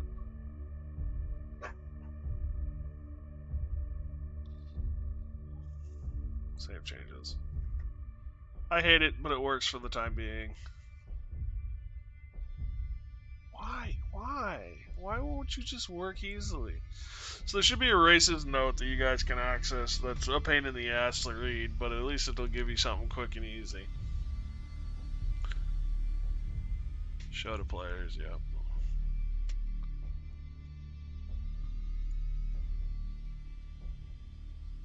I think I'm just gonna do everything in the game, and I can in Roll20 from here on out, and I can just save and copy it into the rest of Google's as I want to, if I want to make a book out of this for other adventures. One moment.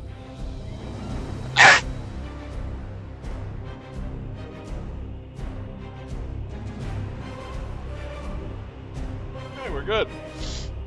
Oh, I sneezed.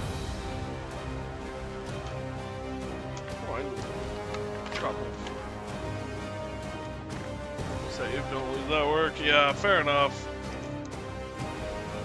It's saved here, so if all else fails, it's not a big deal. Is there a save file? There is no save, it just auto-saves, I guess? I'm not used to using Google Docs. And so I love this. This is my rant for the day. If you get a Microsoft computer,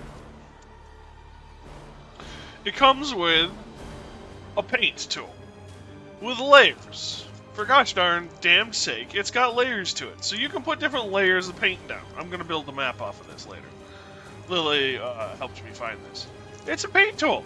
a goddamn paint tool, a relatively good one, for free. But if you want Word, or Excel spreadsheet, or PowerPoint, I don't know why you'd want PowerPoint unless you're in school, you gotta pay $100 a year or more.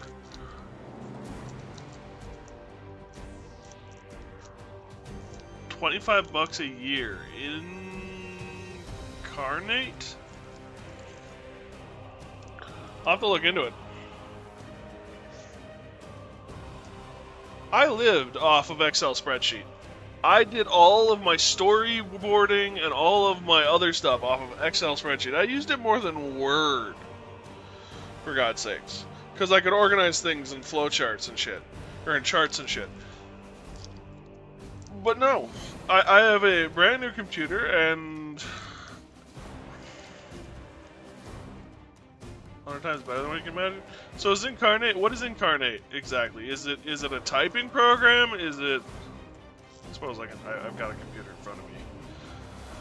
Hell, it's even open to the internet already. Is it C or K? K. Incarnate? Map tool for D&D, oh.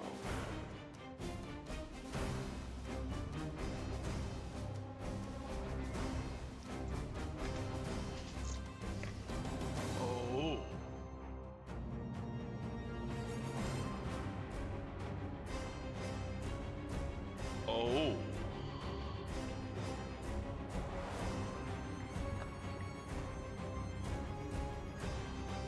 Oh.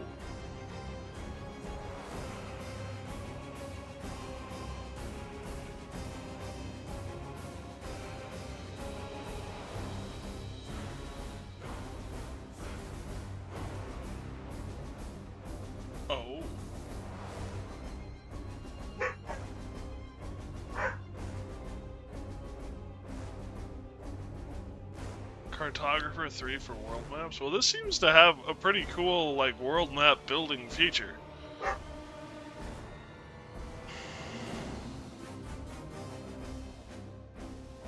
Alright, have a good one, Lily. Thanks for stopping by.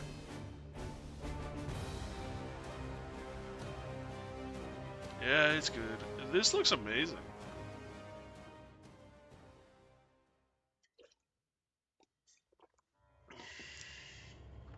%, would recommend to anyone. Explore the free version, see pricing for Pro. Up to 2,000 maps. Custom assets, commercial license. So is a commercial license, like, you can actually, like, I can use it for my gaming, like, online here? Personal use, yeah. I should be, yeah.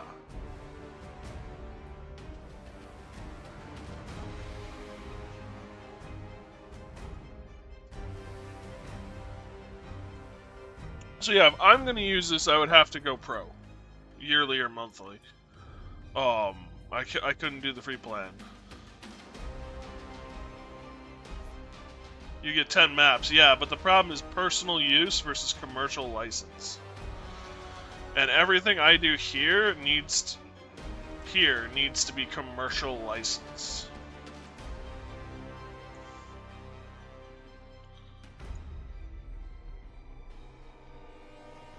My brain is messed up now that that's on a full screen television, a full monitor screen now. Have a good one, Lily. Thank you for stopping by and talking. Export at 8K.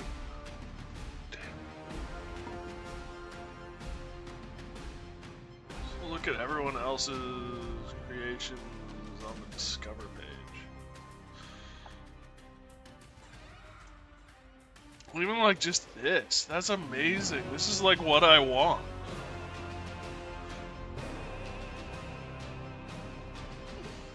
And it would like make my job with the symbols and stuff so gosh darn damn much easier.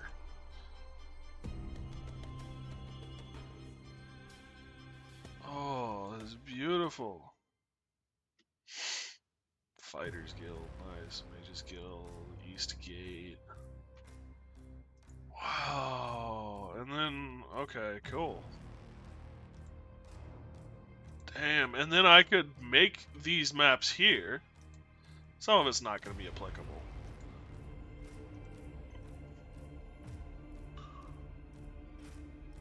Can always change any part of it. Is it only fantasy, or is there sci-fi, science fiction, steampunk, modern elements as well?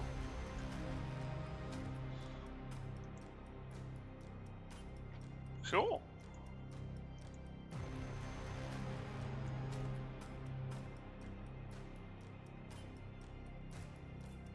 Oakbridge. Interesting. You can kind of see where they've put assets down.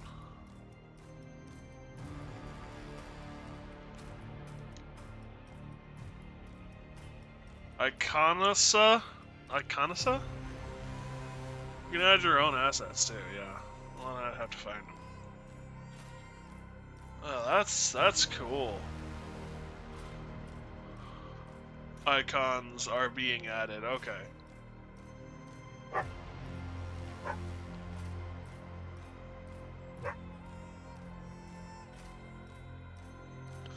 That's cool. Thank you so much, Ziberian. That will make my life hundreds of times easier. I've seen several of these types of things, and it's always like, is it really that helpful, first of all? Second of all, how expensive is it going to be? And third of all, is it even out yet? And this is already out? It's not that expensive? Damn.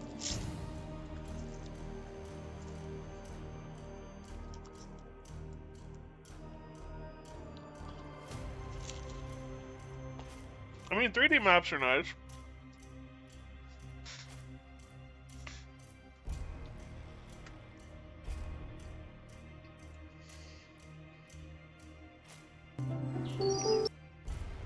Dungeon Alchemist.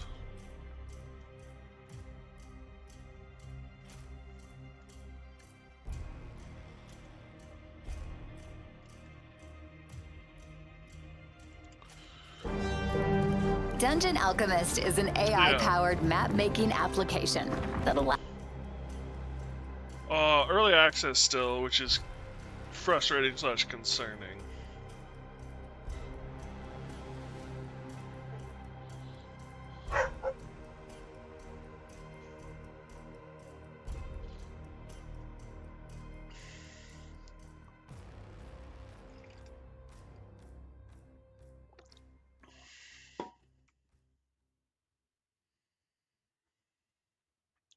It's been developed for 3 years. I've never had a single bug. Nice. What does it have for maps and stuff? I mean, is there sci-fi and stuff, or is it just fantasy?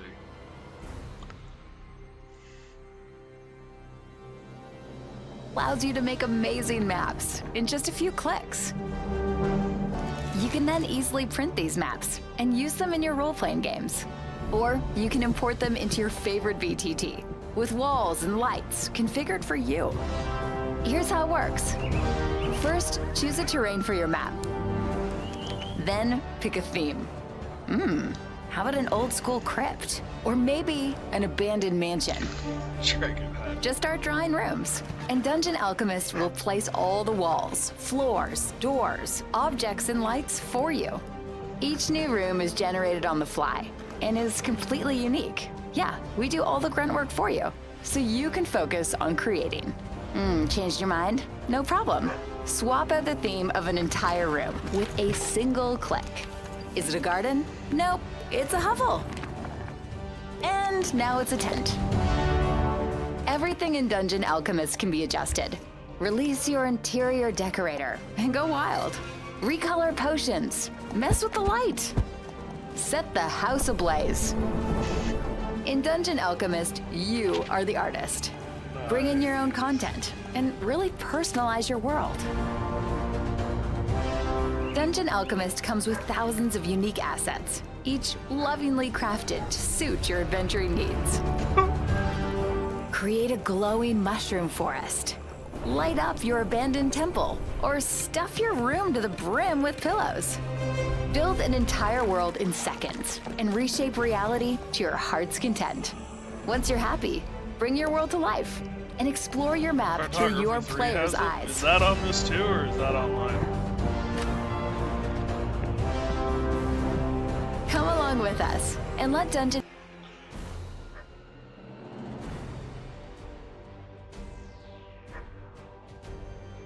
It's on.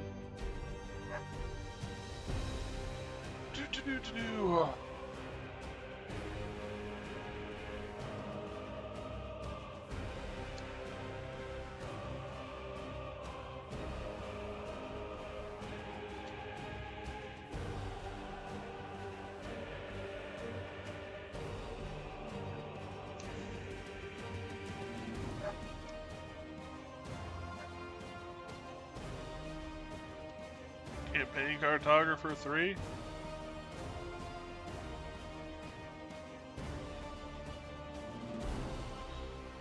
Noble Knight?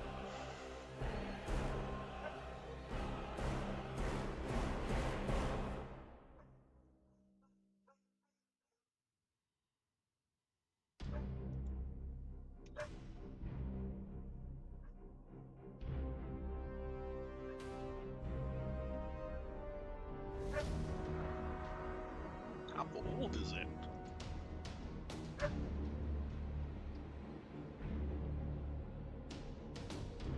You bought it on a sale? Where'd you get it from?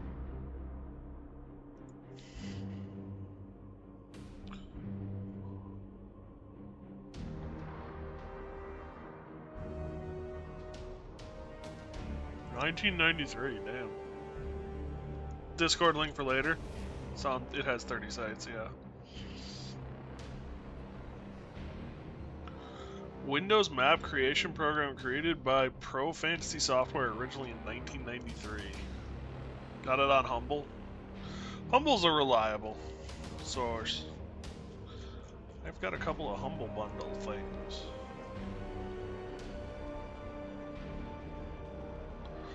I had a friend named Hubble, and he got me a Humble bundle thing, and I heard it as Hubble bundle. So I thought it was his personal thing. I was so confused for years. This looks cool though. Oh, Squid Man.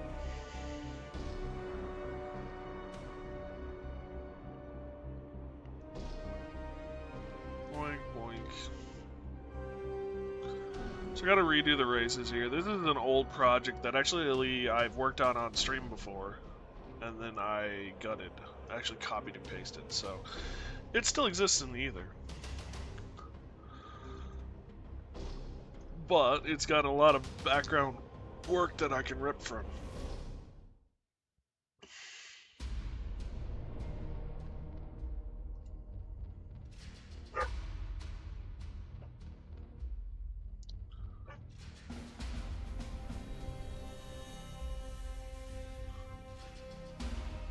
Something else I forgot, I was going to point out to you, everyone, and including my players, is everything is mana-based.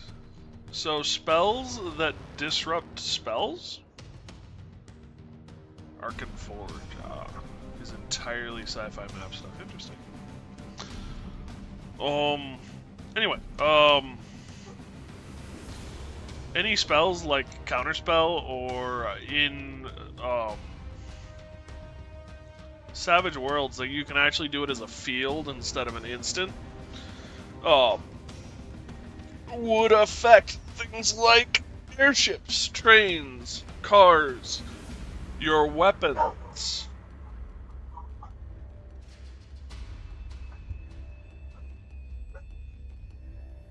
What the heck, dog?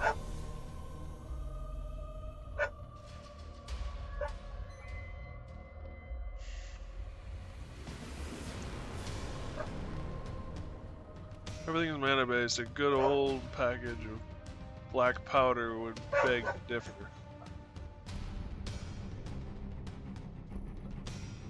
So you say that, Jameson. The problem is that the turret itself fires a rod of metal using mana as propulsion. It doesn't actually use black powder. So yes, if you find black powder, that would work great. And there are places to get it. So more railguns than ballistics, correct. The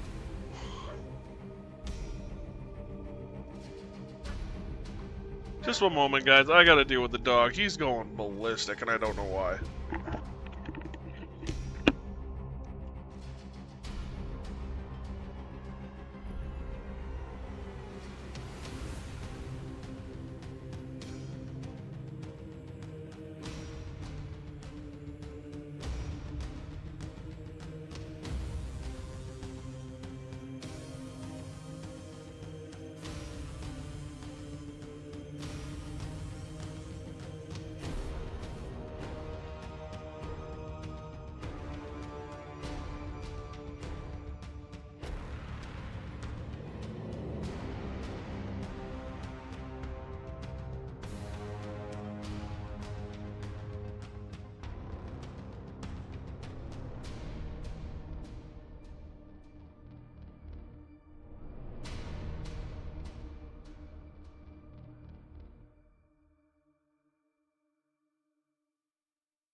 Okay, I'm back. And I guess I should specify too, Jameson, there would be explosives.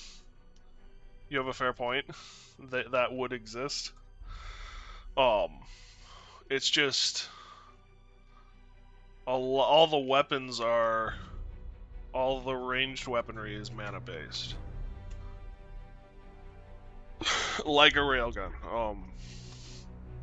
Arcanists, arcane engineers, got a hold of the technology to fire things out of tubes and went, well, we stick metal rod in end of tube, it comes out front of tube at lethal force. Taking account for character creation for characters who plan to have magical abilities. You need one of the arcane, you need an arcane background. Twinned fireball.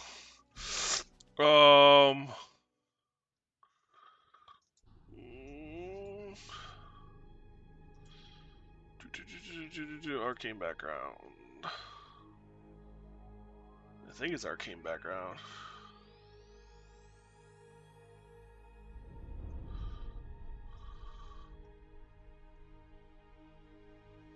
Yeah, you need the arcane background. Exposure to strange energies, studies at a magical school, or gifts from divine or spiritual entities sometimes grant champions their own powers and abilities. Such events lead to the arcane background edge and the development of supernatural abilities. See Chapter 5 for the complete description of arcane backgrounds, powers, and how to use them. But yeah, if you're going to use magic abilities, which I'm fine with, magic still exists in this world, mages still exist in this world, they're rarer than they used to be, but they are still there. And actually they're more common than they more recently were, because they're not getting hunted as much. Go forth and multiply. Anyway, yeah, it would be arcane background. Arcane backgrounds. This is in chapter 5.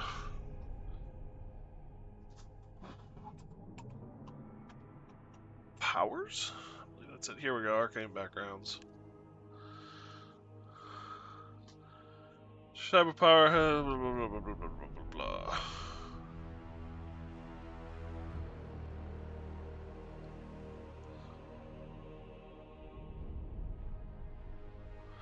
I assume you would go arcane background magic, which would be spellcasting smarts. Starting powers of 3, power points of 10. I'm assuming you're not going religious on me. Feel their eldritch fires. This energy infuses the world in which they live. Drawn forth with gestures, words of power, and ancient runes.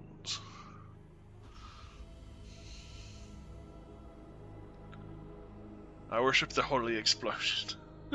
I do have a pantheon of gods that I am putting together if you want to go that route, buddy. There are 8 of them.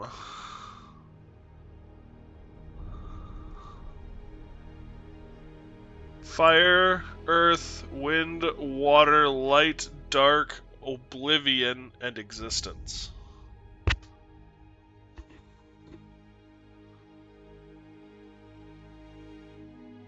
Water, light, dark. Oblivion, and existence, yep.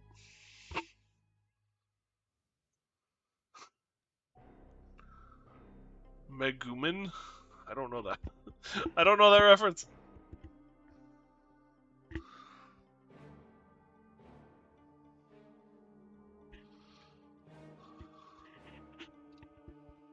I have actually been toting around these 8 gods for probably 5 or 6 years now.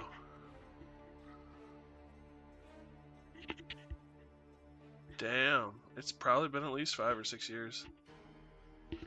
This pantheon has followed me. It's still a work in progress. I never sat down and figured it all out, but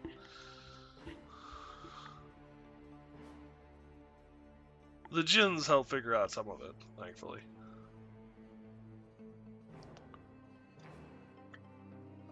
Which I guess you could be occultists and follow one of the djinns.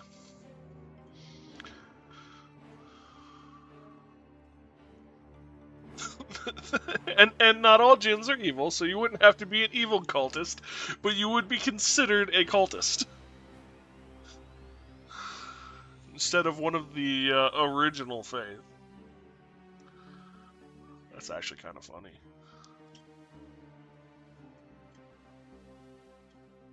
This sounds like a bad joke. A thief and a cultist walk into a bar. Because let's be honest, Lily's character is practically a thief. I wonder if she's setting him up after Aladdin. Anyway. I got a lot of work to do to rebuild this.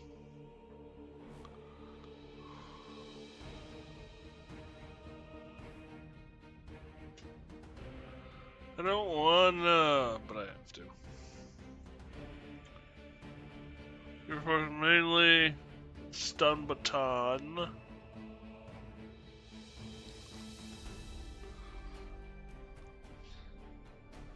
Stun weapons. And brass knuckles. Sabbat should be in here as well. It's called a sabbat, right? Sap. That's what it's called.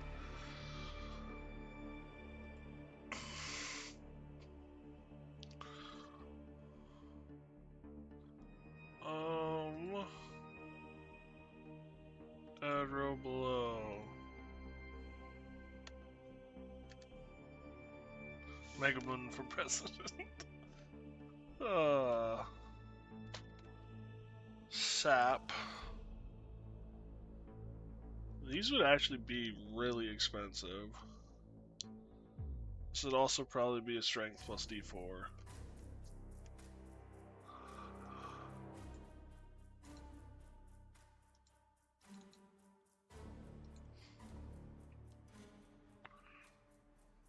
I don't know if I want a shots thing.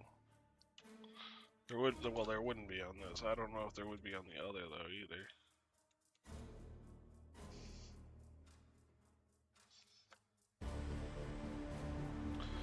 Control V, it's not Control X. Min strength of a D4, that makes sense. Weight for sap, probably a pound.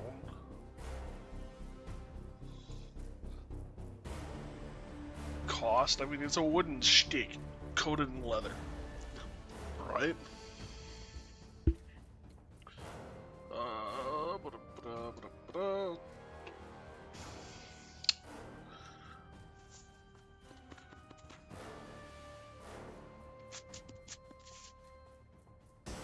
Gear. Personal weapons. Do you not have a sap? Well, that's kind of sappy. It's like a needed tool for all fantasy. Well, maybe it's in the fantasy book. Do you have a sap? Gear. Equipment? Yeah, there you are, melee weapons. Morning Star, that'll knock someone out, but it's not quite the same.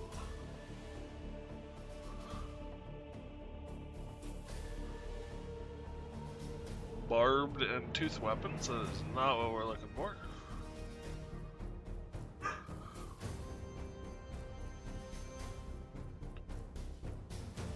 Meteor? Oh, meteor hammer. Okay, now I understand. I'm like, how are you going to hit someone with a meteor? Isn't that a spell? It's a meteor hammer. Okay, that makes more sense.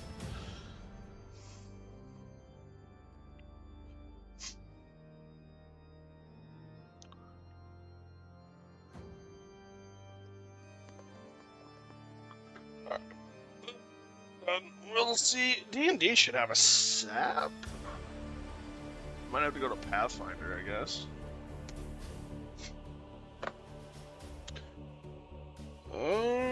Wall of Ice, that's a spell, not an equipment. Traveling, adventuring, movement.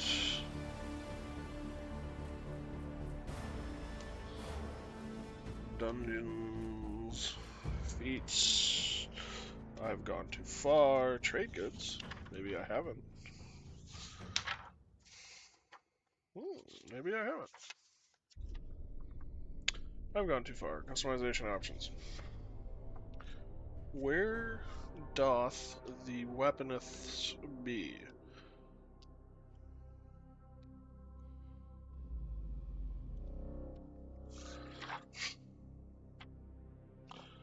Is this it?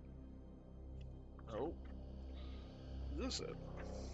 No, these are backgrounds. Personality. Oh, here we go. Adventuring gear. It's like usually I open up the book and it's right there, and this time I can't seem to find it for the life of me. I hate my life sometimes. Here we go.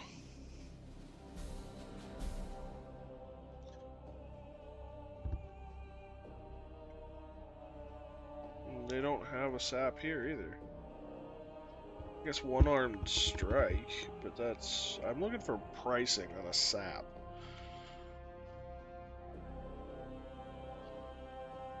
I guess it's basically just a club.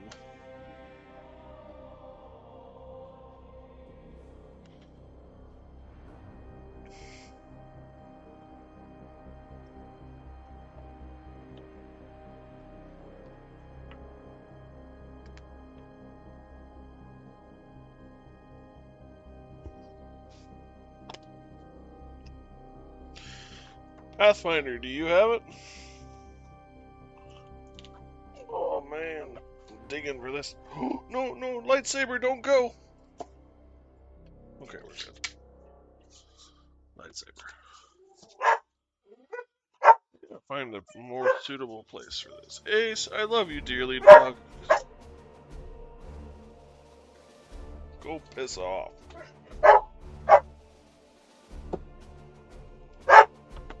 I haven't been in this book in years. Nunchucks. No one knows what the nunchuck chucks, but the nunchuck. How much nun could the nunchuck chuck if the nunchuck could chuck none?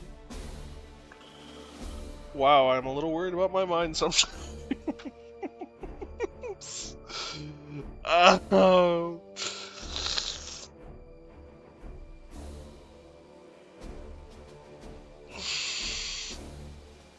I can't believe my brain did that.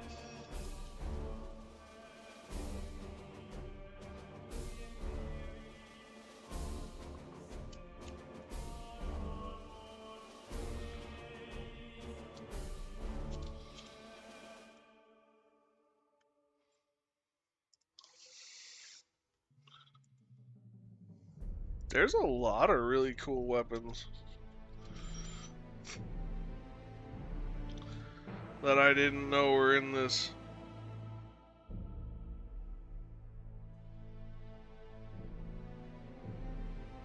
Suppose that's what I get for playing a elf most of the time. Good old Kukri.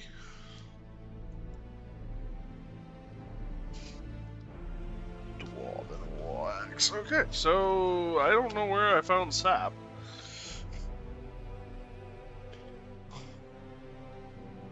Alright.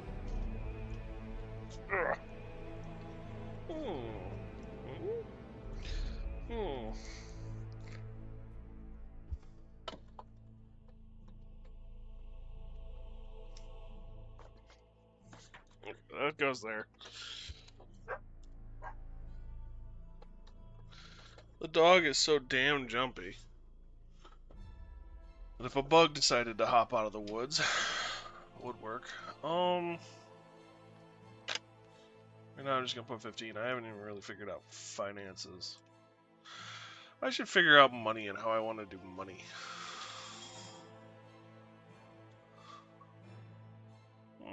Money! Because, yeah, that'll dictate some of this, too. We got axe, handed battle, and great. Bayonet, brass knuckles, chainsaw. Chainsaws would be a thing.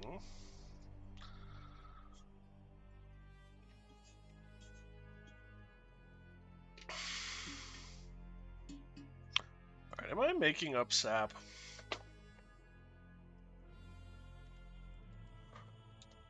Most of my hands are lined up on the keyboard.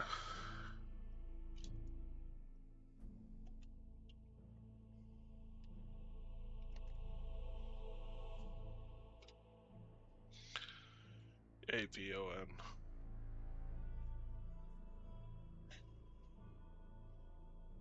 Was a blackjack weapon or a sap? There we go. Yeah. So it is a thing.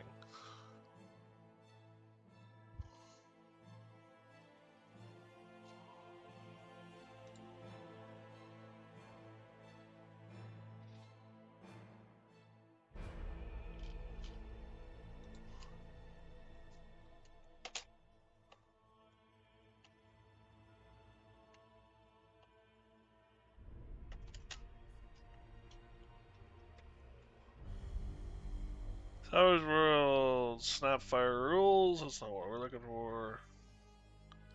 Yeah, too much to ask. Yep, welcome back. No biggie.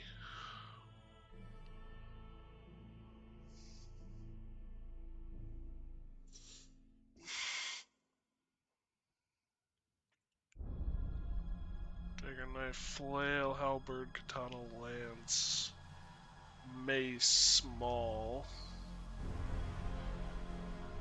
naginata,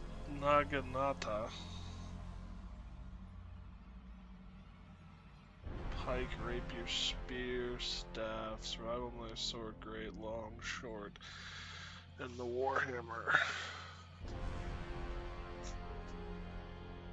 Do we want to have any more hammer? There's that meteor hammer.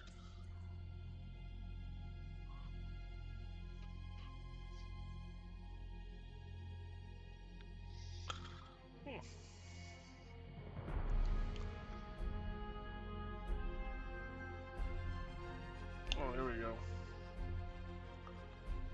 Whip. Or we don't have a trident on here.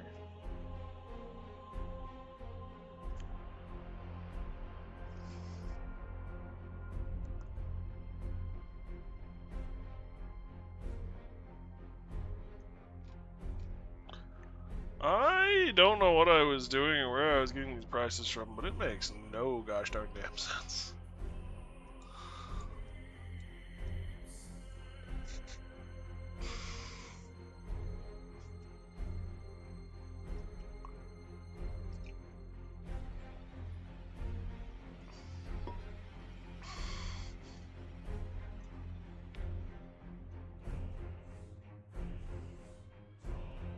Axe great. Weight of, so this has it as 12.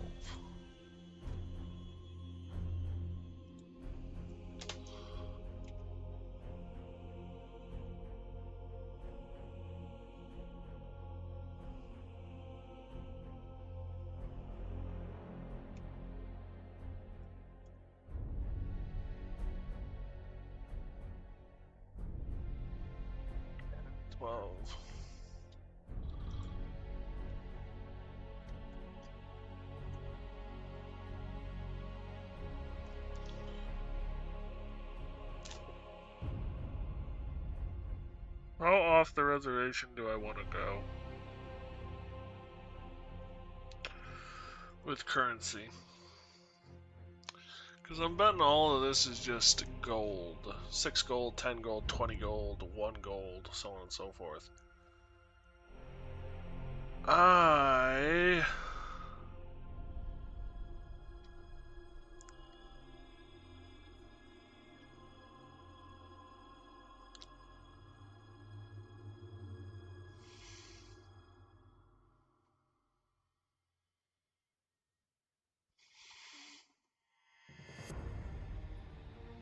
Do I want to use that measurement, though?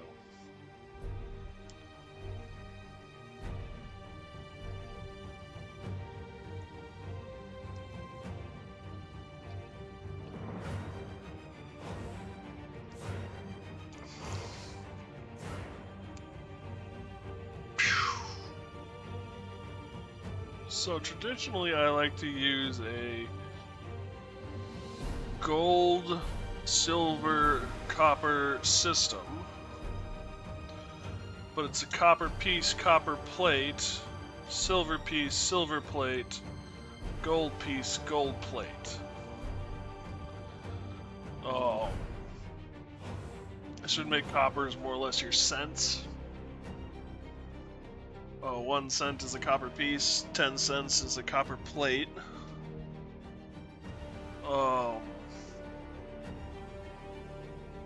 Your silvers would be dollars. But that's more along the lines of today's money thought process. If you go back further, you would have iron pieces, which is more along the lines of where D&D goes. You'd have iron, then copper. Because your iron would be your cent based, your pennies. Your 0.00 decimal for those of you in the rest of the world.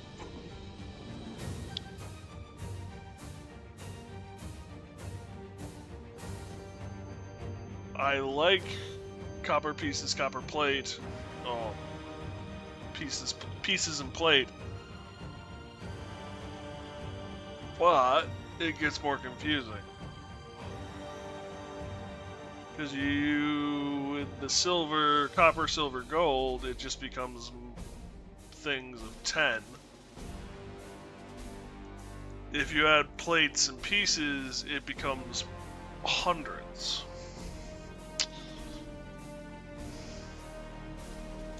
Though it would make gold plates much more valuable. Gold pieces. Gold as a whole, much more valuable.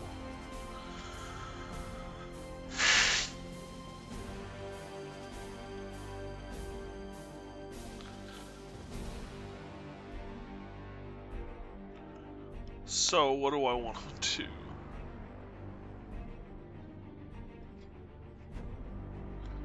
Copper is $1, and a plate is $10. A silver would be $100.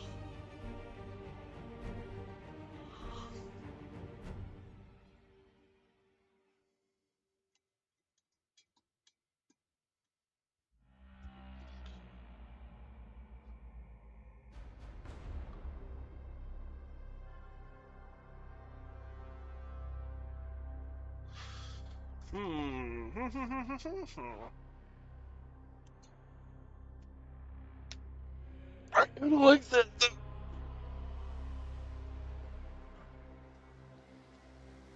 Copper plate, copper piece. So, whoops, we just want to add a handout.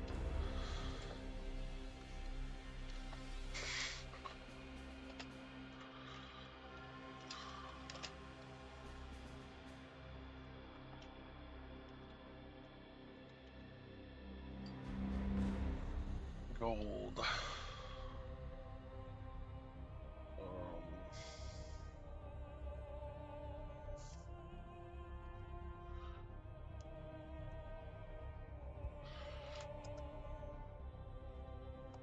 EICE.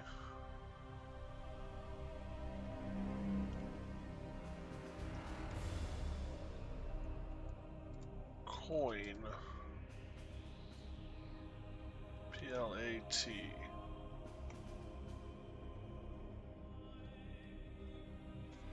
Coin.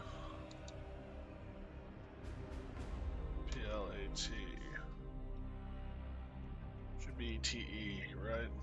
Yeah.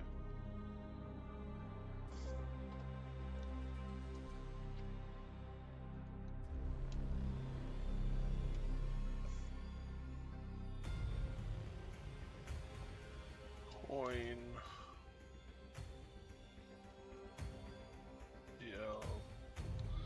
PLATE. So,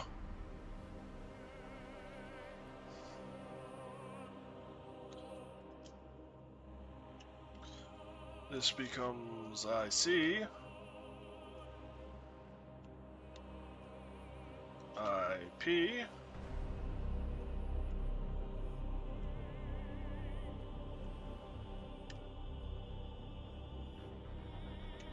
CC.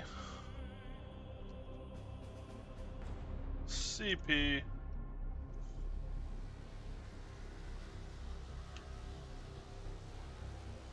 SC. SP. GC.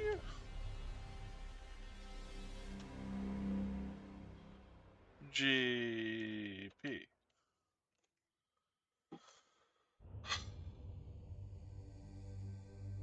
So this is 0.01.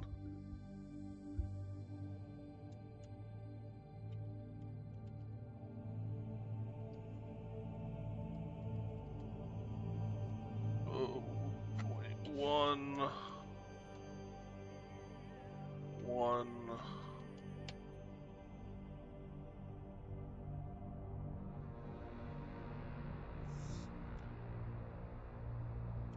10.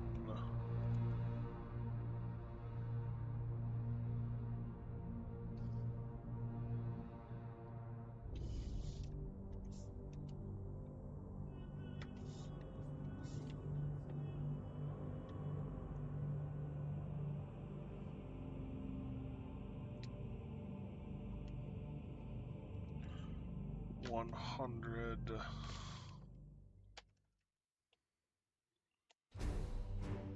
This is where it becomes a pain though, because then this is 1,000. And the gold becomes 10,000.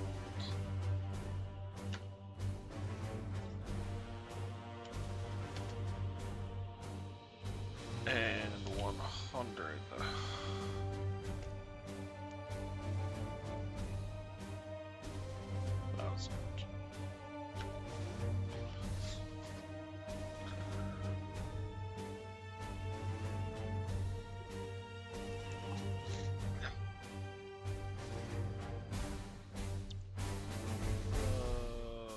All players. Money! Money? Money. Yeah, close enough.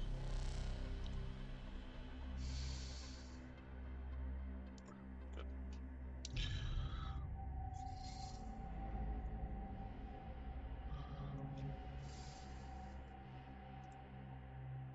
Oh wow, we still have the original characters in here.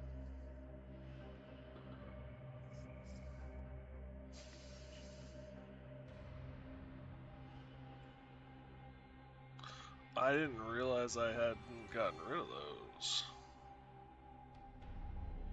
Oh, we'll just archive these items for now.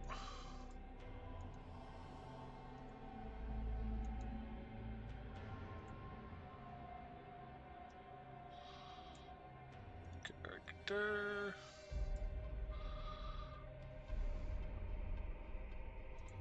I will have to do stuff with the ship.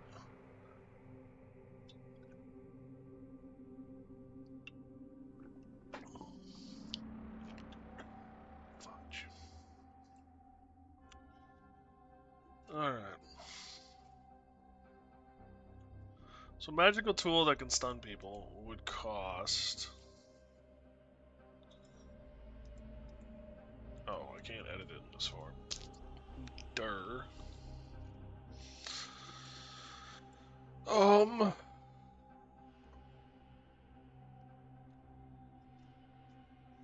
Let's bring my cheat sheet back up so that I know what I'm doing and I don't screw it up.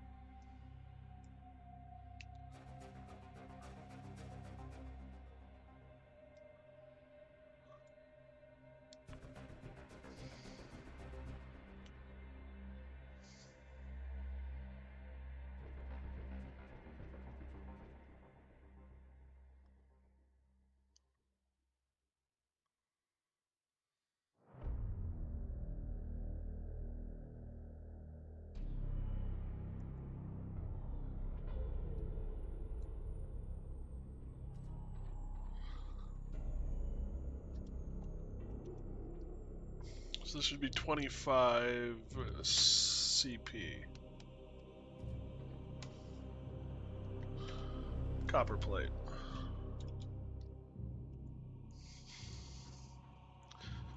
Be the same as about 250 bucks.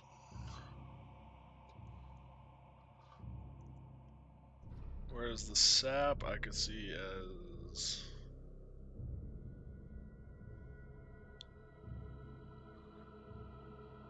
one copper plate.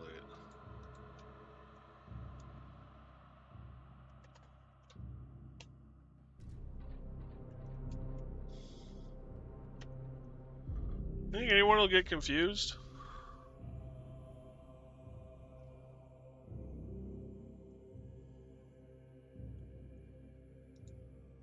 Sure, I will.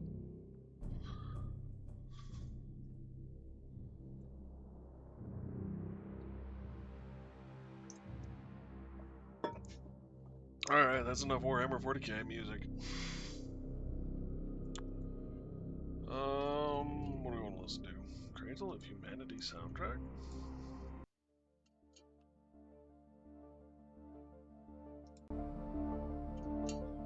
It's a little more upbeat.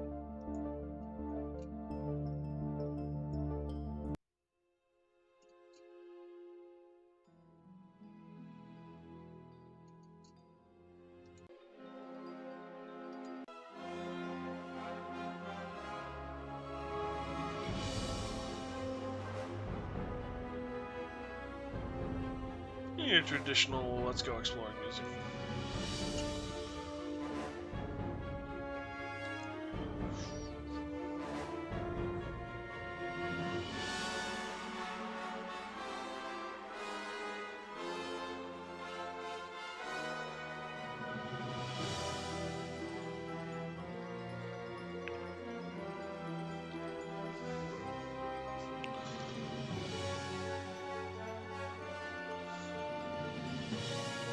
Not even really stun weapons, they're what, like law weapons?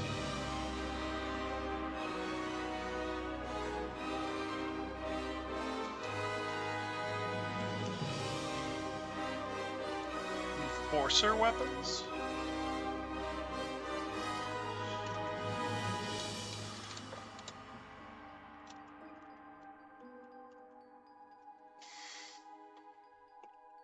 Enforcer tool. I hesitate to call them weapons. Aren't really gonna do much.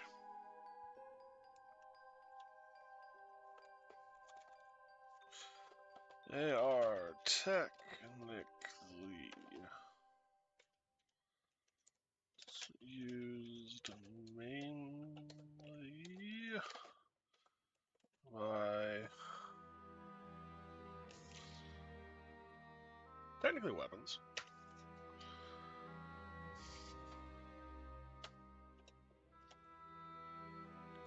And are used mainly by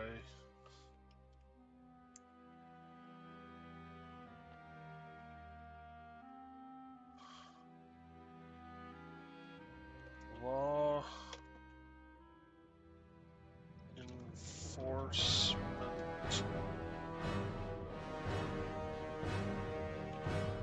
slash militia? Law enforcement. Just do law enforcement.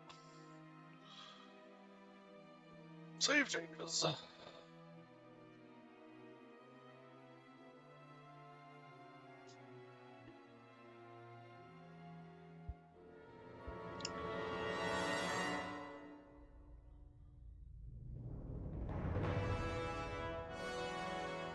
Oh. Now I understand Megumin from, what is it, the goddess? I forget her name. Or I forget the name of the anime. But yeah, she can only cast explosion magic. Now I understand. I was not a fan of that. Too much cringe. I am not good with cringe. Konosuba, yep, there we go.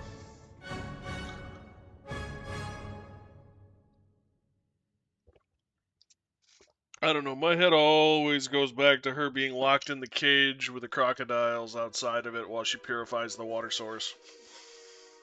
Being completely and utterly traumatized.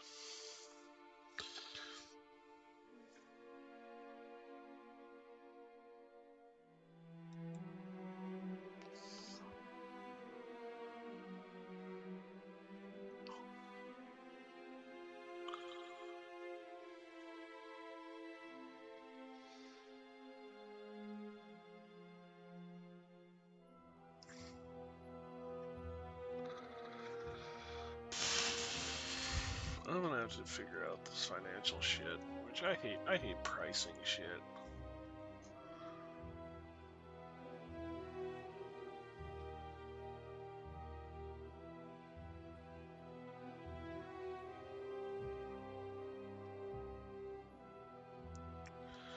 Yeah, currency.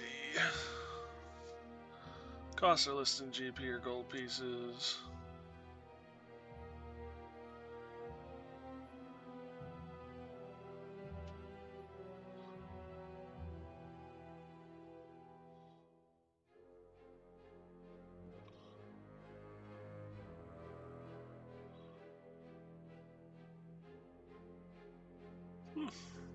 Courtier Noble.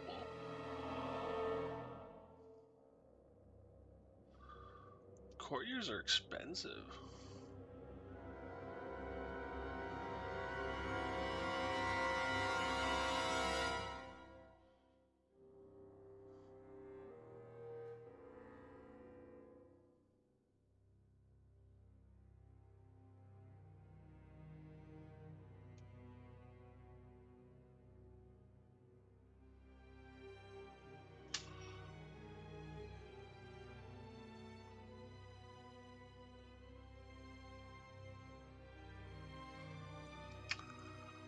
$3 gold for life expectancy per day seems a bit expensive.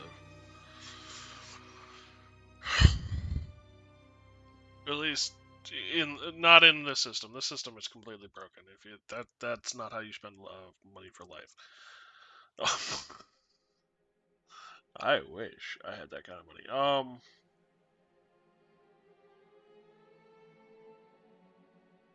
Yeah, like 3 copper plate. Trying to think. So a Subway sandwich, a good foot long, is probably what? $20? $15?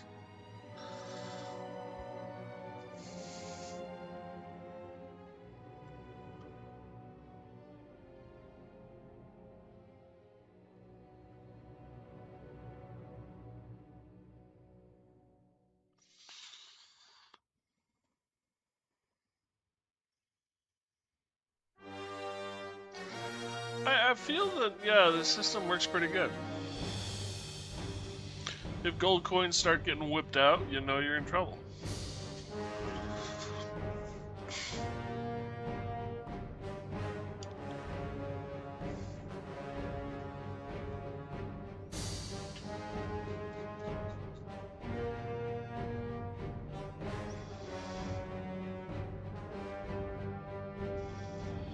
Cutlass. I wasn't expecting that. Fell sheet.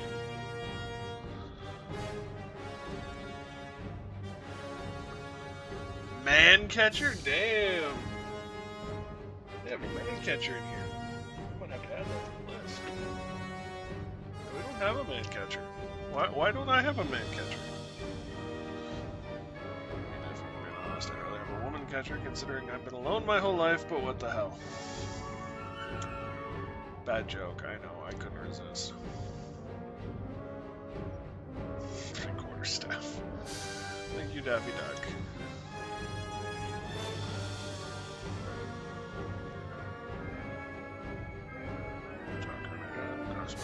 Crossbow hand, blah, black weapon. This is the fantasy campaign, okay.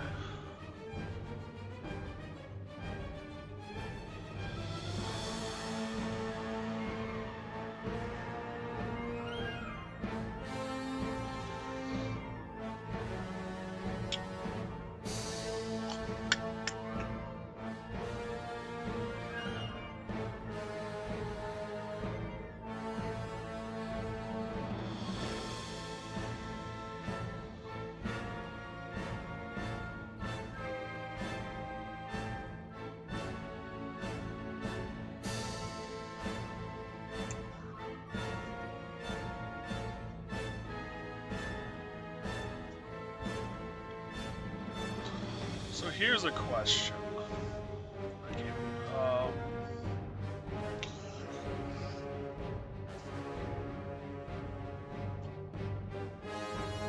So 1 to 3d6, depending on the range. Here we go. 2d6 plus 1 for a flintlock pistol. Crossbow light is 2d6 without the plus 1, so it's comparable. What about... Yeah, black powder weapons, modern firearms.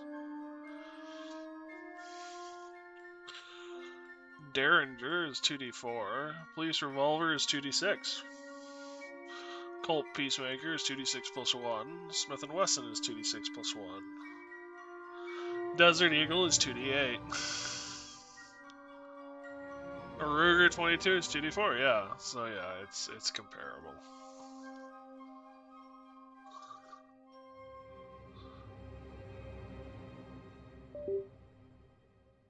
Did my camera die? Yes. Is it back? No, it's just died.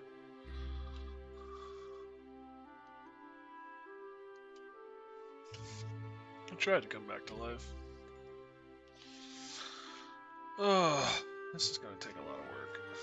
I know, I'm grumbling. It changes.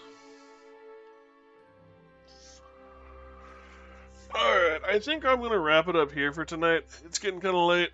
I'm kind of tired. It's been a weird night for all of us. Theoretically, I will be streaming again tomorrow. We'll kind of see how it goes. Thank you guys for putting up with it. Putting up how weird it is.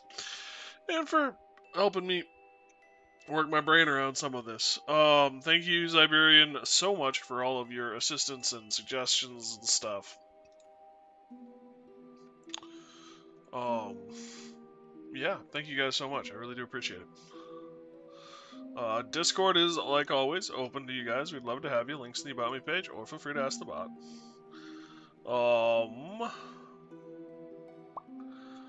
As far as I'm aware, tomorrow will be normal scheduled broadcast, some sort of game. Assuming I stream, we will have to see. And then hopefully Savage Worlds will be all put together by the mid to late April. So the next couple of weeks here. Hopefully I can get it all put together. And we can get right at it. So looking forward to adventuring in Desertum. Or whatever I actually finally name this thing as. But yeah, that's what I got. Thank you guys again so much. I really do appreciate it. Thank you for watching my video yesterday. I was amazed at how many people showed up to watch it. So thank you guys so much for that unexpected support. I really do appreciate it. Stay safe, everyone. Be careful. And if I don't see you sooner, I'll see you later. Good night, guys.